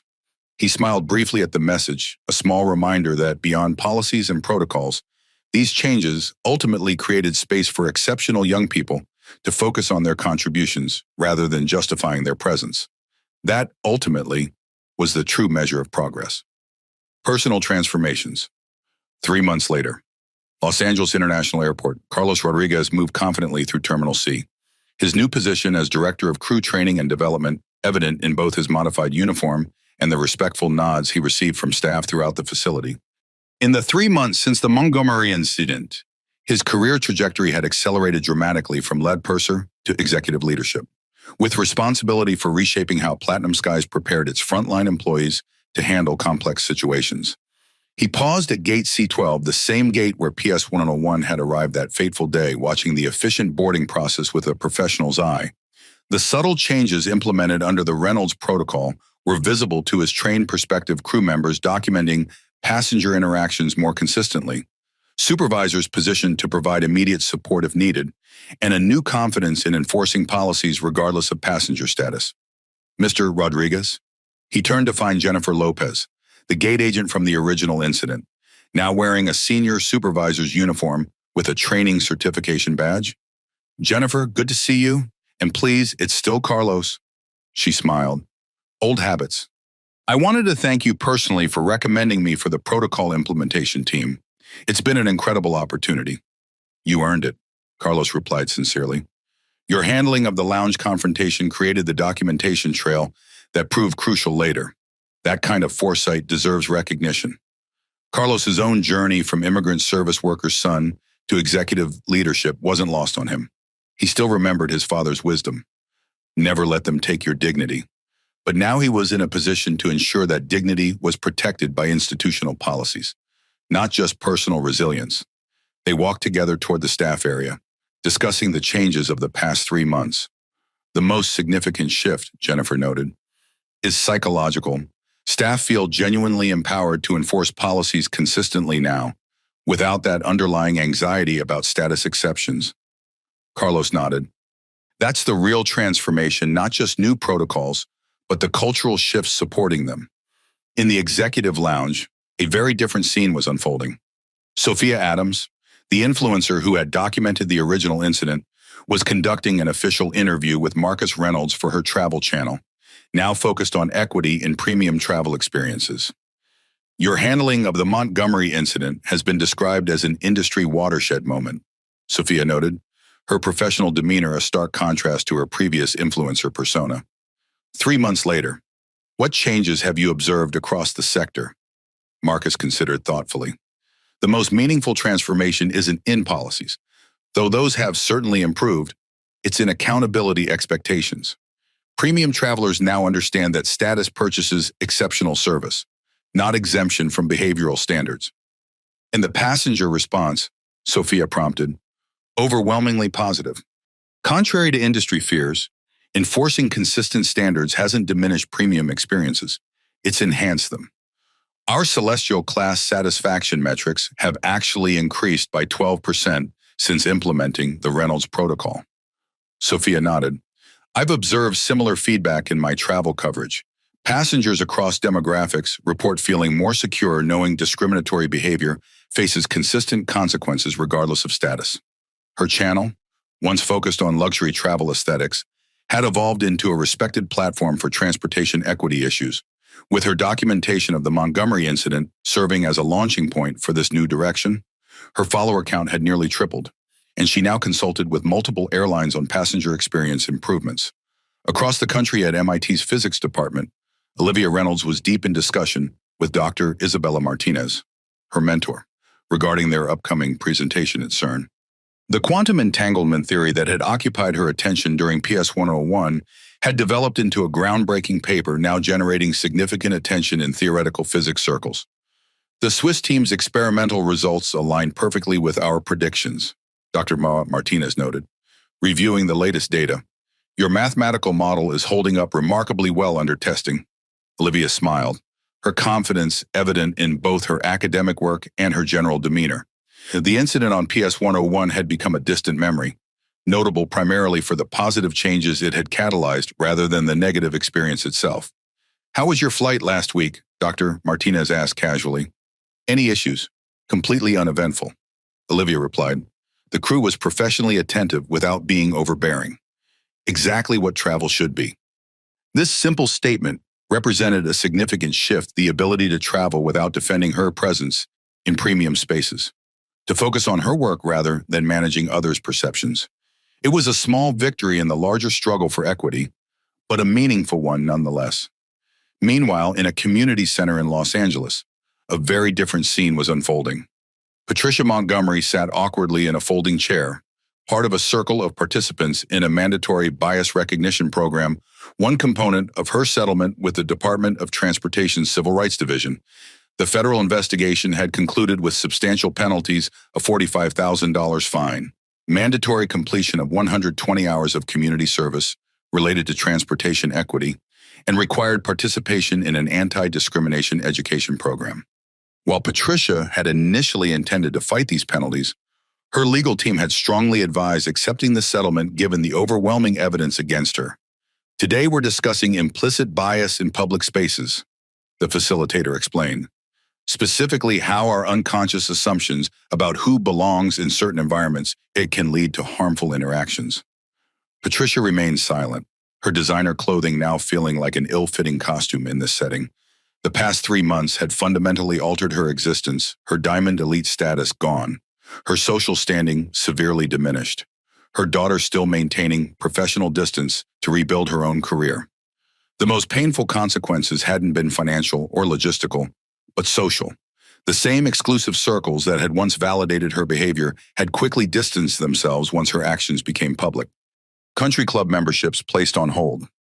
Charity board positions quietly reassigned. Social invitations mysteriously lost in the mail. "Mrs. Montgomery," the facilitator said, "would you share your reflections on yesterday's reading about privilege blindness?" Patricia hesitated, still uncomfortable with public admission of her errors. I'm beginning to recognize how status can create the illusion that rules apply differently based on social position." It wasn't a profound insight, but it represented incremental progress, a small crack in the defensive wall she had built around her behavior over decades. In the quiet hours of enforced reflection, Patricia had begun the uncomfortable process of examining not just what she had done, but who she had become, and whether that person was someone she actually wanted to be. Her journey toward genuine understanding was in its earliest stages, with no guarantee of completion. But the structured accountability she faced had created conditions where growth became possible, if not inevitable. In New York, Amanda Montgomery was in the midst of rebranding her influencer presence, pivoting from luxury travel to conscious consumption and ethical lifestyle content. The termination of her Platinum Skies contract had initially seemed catastrophic, but had ultimately forced a reevaluation of her professional direction. "Authentic luxury isn't about exclusion," she explained in her latest video, which had garnered her highest engagement metrics in months. "It's about quality, sustainability, and creating exceptional experiences that elevate rather than separate." This philosophical shift represented more than marketing strategy. It reflected genuine personal evolution catalyzed by her mother's public downfall. Watching privilege weaponized and then systematically dismantled had prompted Amanda to examine her own values and the platform she wanted to build. While her relationship with Patricia remained strained, their shared experience had created opportunity for mutual growth that would have been impossible without accountability. Back at Platinum Skies headquarters, Marcus reviewed the quarterly metrics showing the industry-wide impact of the Reynolds protocol. Discrimination complaints across participating airlines, down 58%. Crew reporting of passenger misconduct, up 72%. Consistent enforcement regardless of status, 94%. Compliance. Passenger satisfaction with cabin environment, increased 17%. These numbers represented real progress, not just public relations messaging. The systematic approach to accountability was creating measurably better experiences for both passengers and crew members. Marcus closed the report. Satisfied with the tangible improvements, but aware that systemic change was a marathon, not a sprint. The Montgomery incident had created an opportunity for significant progress, but maintaining momentum would require continued vigilance and commitment. As he prepared for his next meeting, his phone displayed a message from Olivia.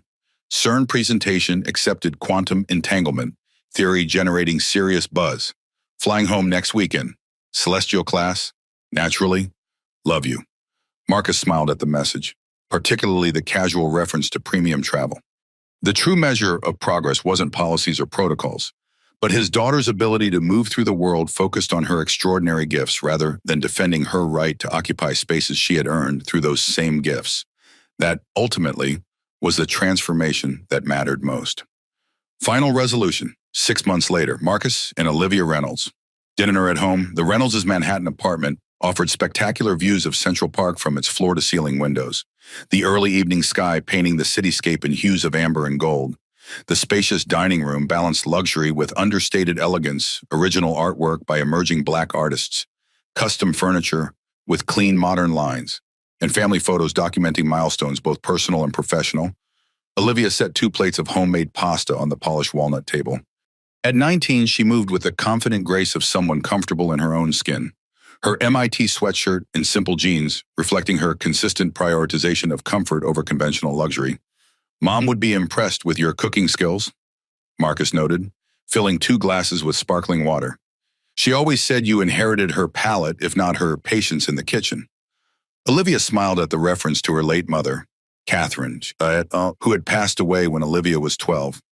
I found her handwritten recipe while going through some old boxes at the Cambridge house.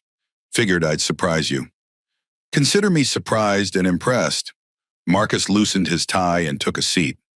How's the quantum computing project coming along? Promising, Bashiri Famaman. The team at Stanford thinks we might have a breakthrough on the entanglement stability issue. But that's not why I wanted to have dinner tonight. Marcus raised an eyebrow. Oh, Olivia settled into her chair. I saw something interesting on the flight home yesterday. Problem with the service, Marcus asked. Immediately alert to potential issues. Quite the opposite, actually. Olivia twirled pasta onto her fork. Patricia Montgomery was on my flight. Marcus set down his glass. In what capacity? Economy plus. She was with a group wearing community service vests, looked like they were returning from some kind of transportation equity program in California. The mention of Patricia Montgomery's name didn't trigger anger or resentment in either of them. 6 months had transformed the incident from a personal affront to a catalyst for significant positive change, a milestone in their ongoing efforts to create more equitable spaces. How did she seem? Marcus asked, genuinely curious rather than vindictive. Olivia considered the question thoughtfully. Different, subdued, obviously compared to before, but not bitter or angry. She was helping an elderly passenger with his overhead bag. Actually, she paused. I don't think she saw me. Marcus nodded, absorbing this information. The federal program requires 120 hours of transportation equity service. Sounds like she's fulfilling that obligation. Is her status termination still in effect? Yes, Marcus confirmed.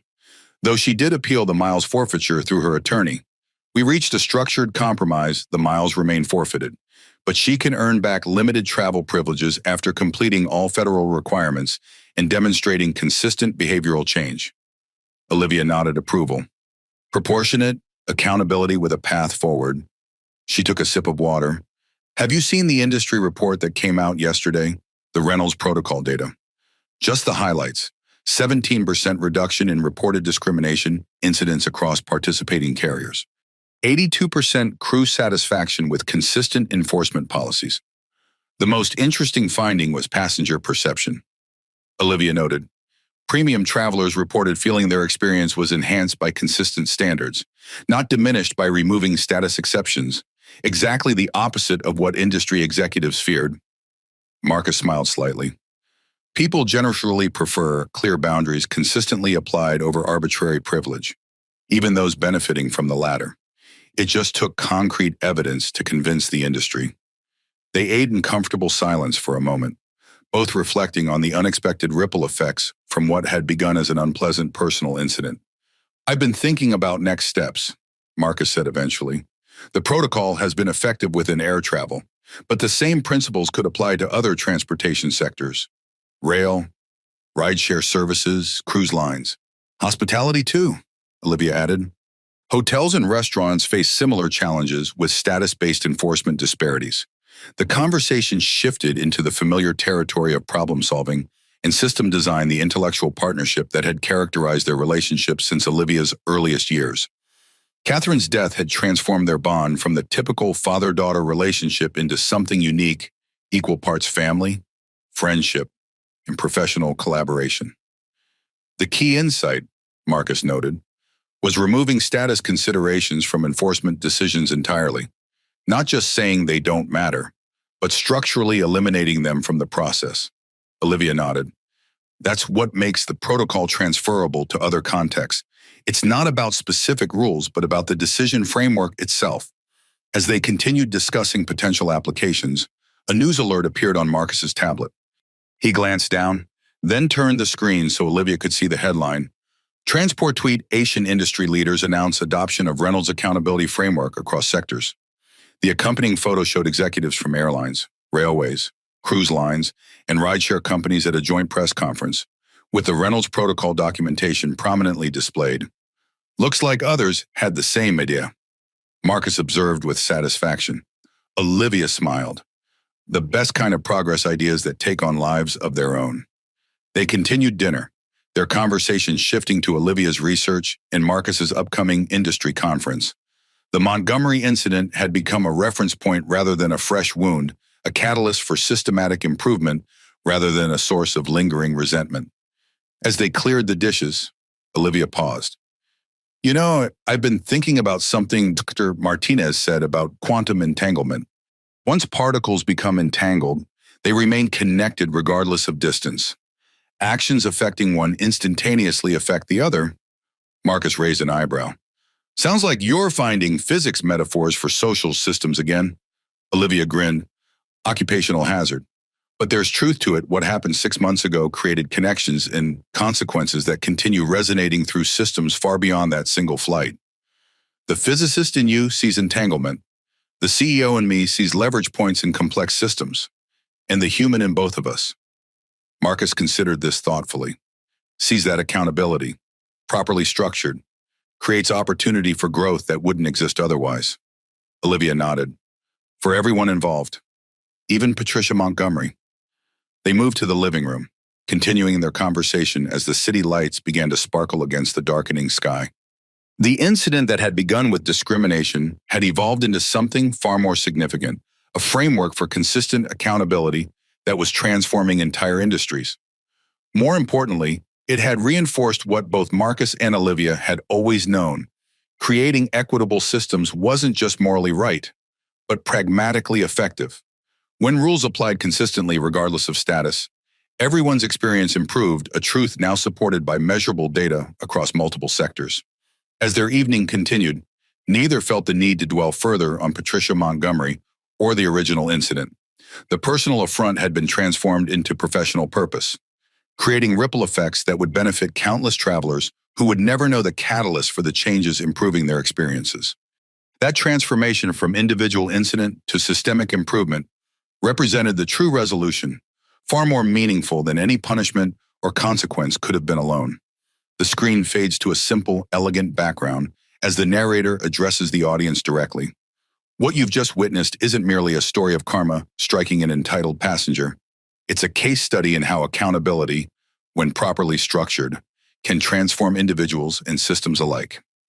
Images from the narrative appear in a thoughtful montage: Patricia confronting Olivia, Carlos documenting incidents, Marcus implementing consequences, and finally, the industry-wide adoption of the Reynolds protocol. The pivotal moments in this story weren't about punishment, but about choices. Each character faced decision points that revealed their true character and values. The montage shifts to show key decision points highlighted. Patricia Montgomery chose to confront a young woman she deemed out of place, in premium spaces, not out of genuine security concerns, but because Olivia's presence challenged her vision of who belonged in exclusive environments.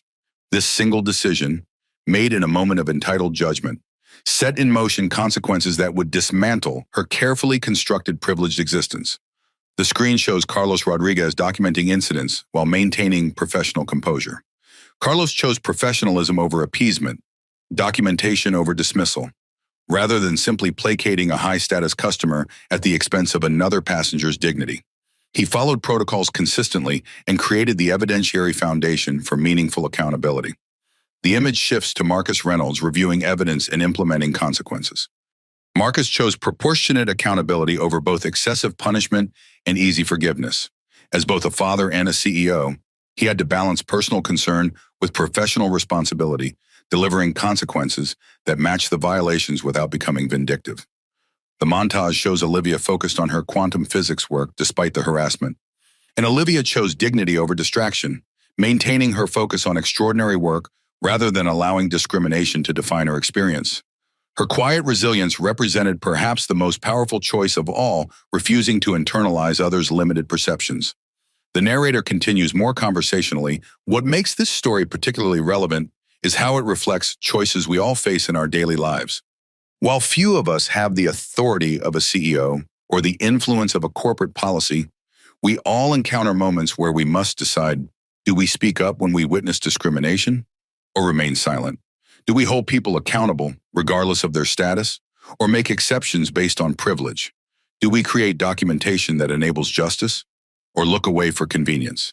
And perhaps most importantly, do we build systems that apply rules consistently or perpetuate environments where status determines which standards apply? The screen displays statistical evidence of improvement following the Reynolds Protocol implementation. Discrimination incidents, 58%, consistent enforcement, 94%, passenger satisfaction, 17%, employee reporting confidence, 72%. The data confirms what ethical reasoning suggests: systems function better for everyone when standards apply consistently regardless of status or privilege. The Reynolds Protocol succeeded not because it punished one passenger, but because it created the framework where accountability became structural rather than exceptional. The narrator addresses viewers directly.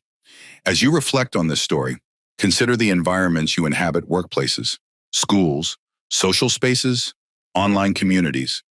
Do rules apply equally to everyone, or does status determine which behaviors are tolerated?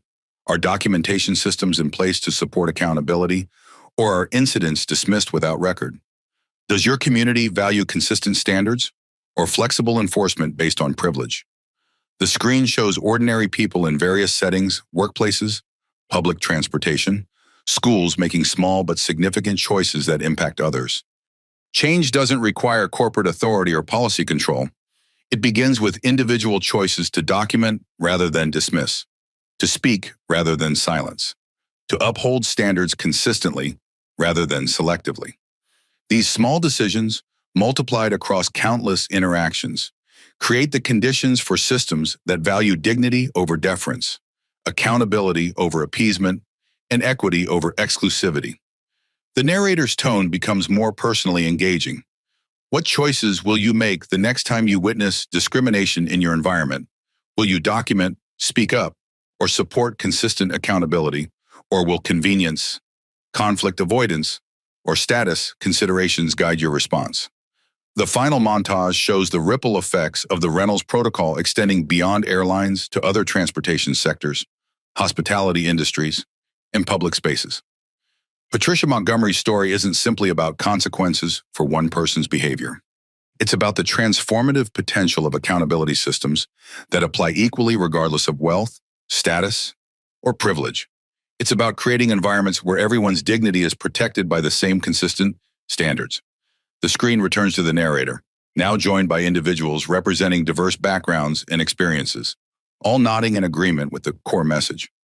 The choice is ours individually and collectively to create systems where accountability isn't exceptional, but expected, where documentation isn't optional, but essential, where consequences aren't negotiable based on status, but consistent based on behavior. The final image shows a diverse group of passengers boarding an aircraft, each treated with equal dignity and respect regardless of their seating assignment. Because ultimately, first class isn't about where you sit, it's about how you treat others, regardless of where they sit. The screen transitions to a more informative layout. with the title, Know Your Rights Transport Tweet Asian Equality, prominently displayed. Understanding your rights is the first step toward ensuring they're respected. The narrator explains, whether you're traveling by air, rail, sea, or road, federal protections exist to prevent discrimination and ensure equal treatment. A clean, accessible graphic displays key federal protections, IR travel protections.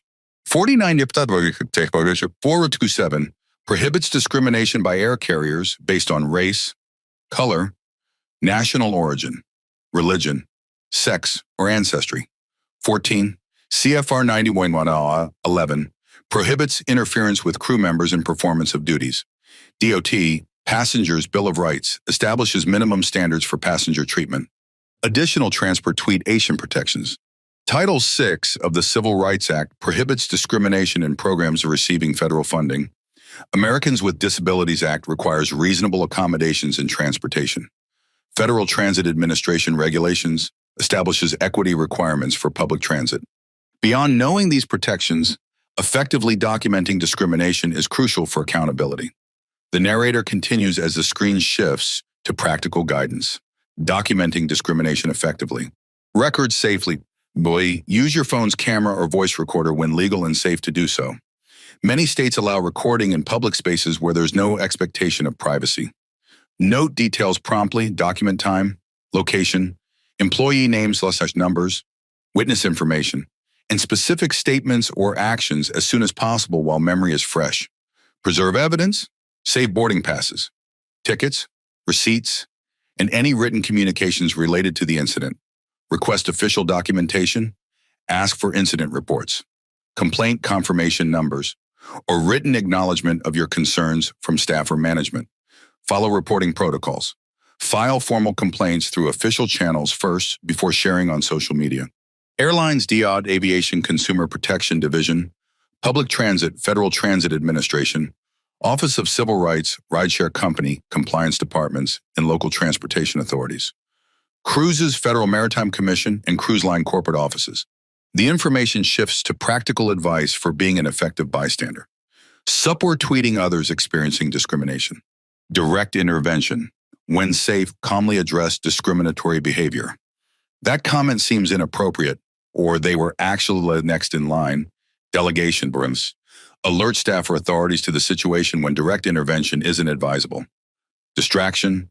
Interrupt discrimination by creating a diversion asking for directions, accidentally dropping items, or starting an unrelated conversation. Documentation. Record incidents discreetly, focusing on the perpetrator rather than the target. Delayed support. After the incident, offer support. Are you okay, or can I help you report what happened? A QR code appears on the screen with the caption, Scan for comprehensive resources on transportation rights and reporting procedures. The narrator continues with practical guidance for maintaining dignity under pressure, responding to discrimination with dignity. Prioritize safety. Your physical and emotional well-being come first. Remove yourself from dangerous situations. Maintain composure. Like Olivia demonstrated, maintaining calm creates strategic advantage and preserves your energy. Document everything. Create evidence trails through recordings, written complaints, and witness information. Know your rights. Familiarize yourself with specific protections in different transportation contexts. Use official channels first. Follow established complaint procedures before social media exposure. Seek support. Connect with advocacy organizations specializing in transportation equity. The screen displays logos and contact information for major transportation advocacy organizations, Transportation Equity, Network Resources for Equitable Public Transit, National Center for Transportation Equity, Legal Assistance for Discrimination Cases, Travelers' Rights Coalition, Education and Advocacy for Passenger Protections. Understanding these resources isn't just about addressing discrimination when it occurs. The narrator explains, it's about creating environments where accountability becomes systematic rather than exceptional. The information shifts to institutional improvement recommendations, strengthening accountability in your environment. Policy review. Examine whether rules apply consistently regardless of status or privilege. Documentation systems. Create clear protocols for recording and addressing incidents. Anonymous reporting. Establish mechanisms for reporting without fear of retaliation. Consistent enforcement. Ensure consequences are proportionate and apply equally. Transparency. Share aggregated data about incidents and resolutions to build trust. The narrator concludes this educational section. These resources aren't just theoretical, they're practical tools for creating meaningful change in transportation spaces and beyond. By understanding rights, documentation practices, and reporting procedures, each of us can contribute to environments where dignity isn't a privilege for some, but a right for all. The screen transitions to the final call to action segment, where these educational resources will be connected to concrete steps viewers can take in their own lives and communities. The screen transitions to a simple, powerful composition, a diverse group of travelers moving confidently through various transportation spaces, their dignity intact regardless of ticket class or status. The background music builds to an inspiring but thoughtful crescendo. Every day, in airports, train stations, and public spaces across the world, moments of choice unfold. The narrator begins. Moments where we decide whether to uphold dignity or permit discrimination, to document injustice or look away, to speak up or remain silent. The scene shifts to show ordinary people making small but significant choices in everyday situations. A passenger discreetly recording discrimination on their phone, a flight attendant documenting an incident rather than dismissing it, a bystander stepping forward to support someone being harassed, a manager implementing consistent enforcement regardless of a customer's status. These seemingly small choices, multiplied across countless interactions, create the foundation for systems where accountability isn't exceptional, but expected, where documentation isn't not optional, but essential, where consequences aren't negotiable based on status, but consistent based on behavior. The narrator's tone becomes more personally engaging. As our story concludes, the question isn't what Platinum Skies or Marcus Reynolds did, it's what each of us will do in our own spheres of influence. How will you respond the next time you witness discrimination in your environment? The screen presents a series of direct questions, each appearing as viewers are given a moment to reflect. Will you document injustice when you witness it, creating the evidence trail necessary for accountability? Will you speak up when someone is being targeted, even if it's uncomfortable or inconvenient? Will you support consistent enforcement of standards, even when status or connections might suggest exceptions? Will you use your position, whatever it may be, to create more equitable spaces for everyone? The scene shifts to show social media engagement options. Share your experiences in the comments below. Have you witnessed discrimination in transportation or other public spaces? How did you respond? What would you do differently after hearing this story?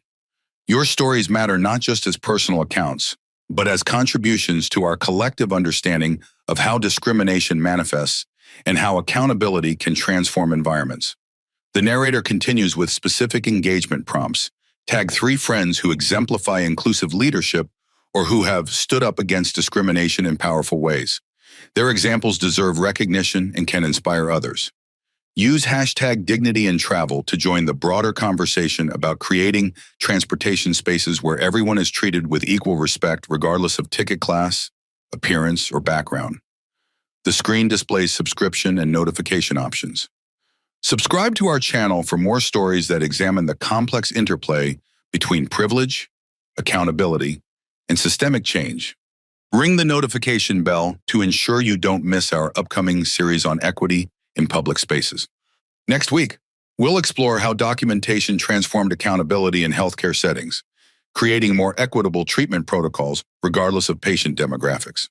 The narrator's voice becomes more reflective for the conclusion. Patricia Montgomery's journey from entitlement to accountability wasn't just about consequences for one person's behavior. It was about the transformative potential of systems that apply standards equally regardless of wealth, status, or privilege. Olivia Reynolds' dignified response wasn't just about personal resilience, but about refusing to let discrimination define her experience or distract from her extraordinary work. Marcus Reynolds' measured accountability wasn't about revenge, but about creating conditions where consistent standards protect everyone's dignity. And Carlos Rodriguez's professional documentation wasn't about building a case, but about ensuring that evidence existed to support justice. The final montage shows the ripple effects extending beyond the original incident transportation policies improving, crew members feeling empowered to enforce standards consistently, passengers experiencing more respectful environments regardless of ticket class. The legacy of this story isn't found in Patricia's consequences, but in the systems that emerged to ensure similar incidents would be addressed consistently in the future, not just in one airline, but across entire industries. Not just for high-profile passengers, but for everyone. The screen fades to a simple, powerful closing image, a first-class cabin where passengers of diverse backgrounds are treated with equal dignity and respect, with a young black woman in an MIT hoodie working peacefully on quantum physics equations, undisturbed and belonging completely. Because ultimately, the measure of a truly first-class environment isn't found in the price of the ticket, the exclusivity of the space, or the luxury of the amenities. It's found in the consistent dignity afforded to everyone within it. This is Blacktail Stories, where real experiences create real change. Thank you for joining us on this journey toward transportation equity, dignity for all, and accountability without exception. If this story resonated with you, please like this video, subscribe to our channel, and share with someone who needs to hear this message. Your engagement helps us continue bringing these important stories to light. Remember, it's not about where you sit, it's about how you treat others, regardless of where they sit. The screen displays final engagement options. Like and subscribe, share your story. Join the conversation. #Dignity in Travel. Support transportation equity organizations. The powerful music fades as the screen transitions to the channel's closing card, leaving viewers with both inspiration and concrete actions to consider in their own lives.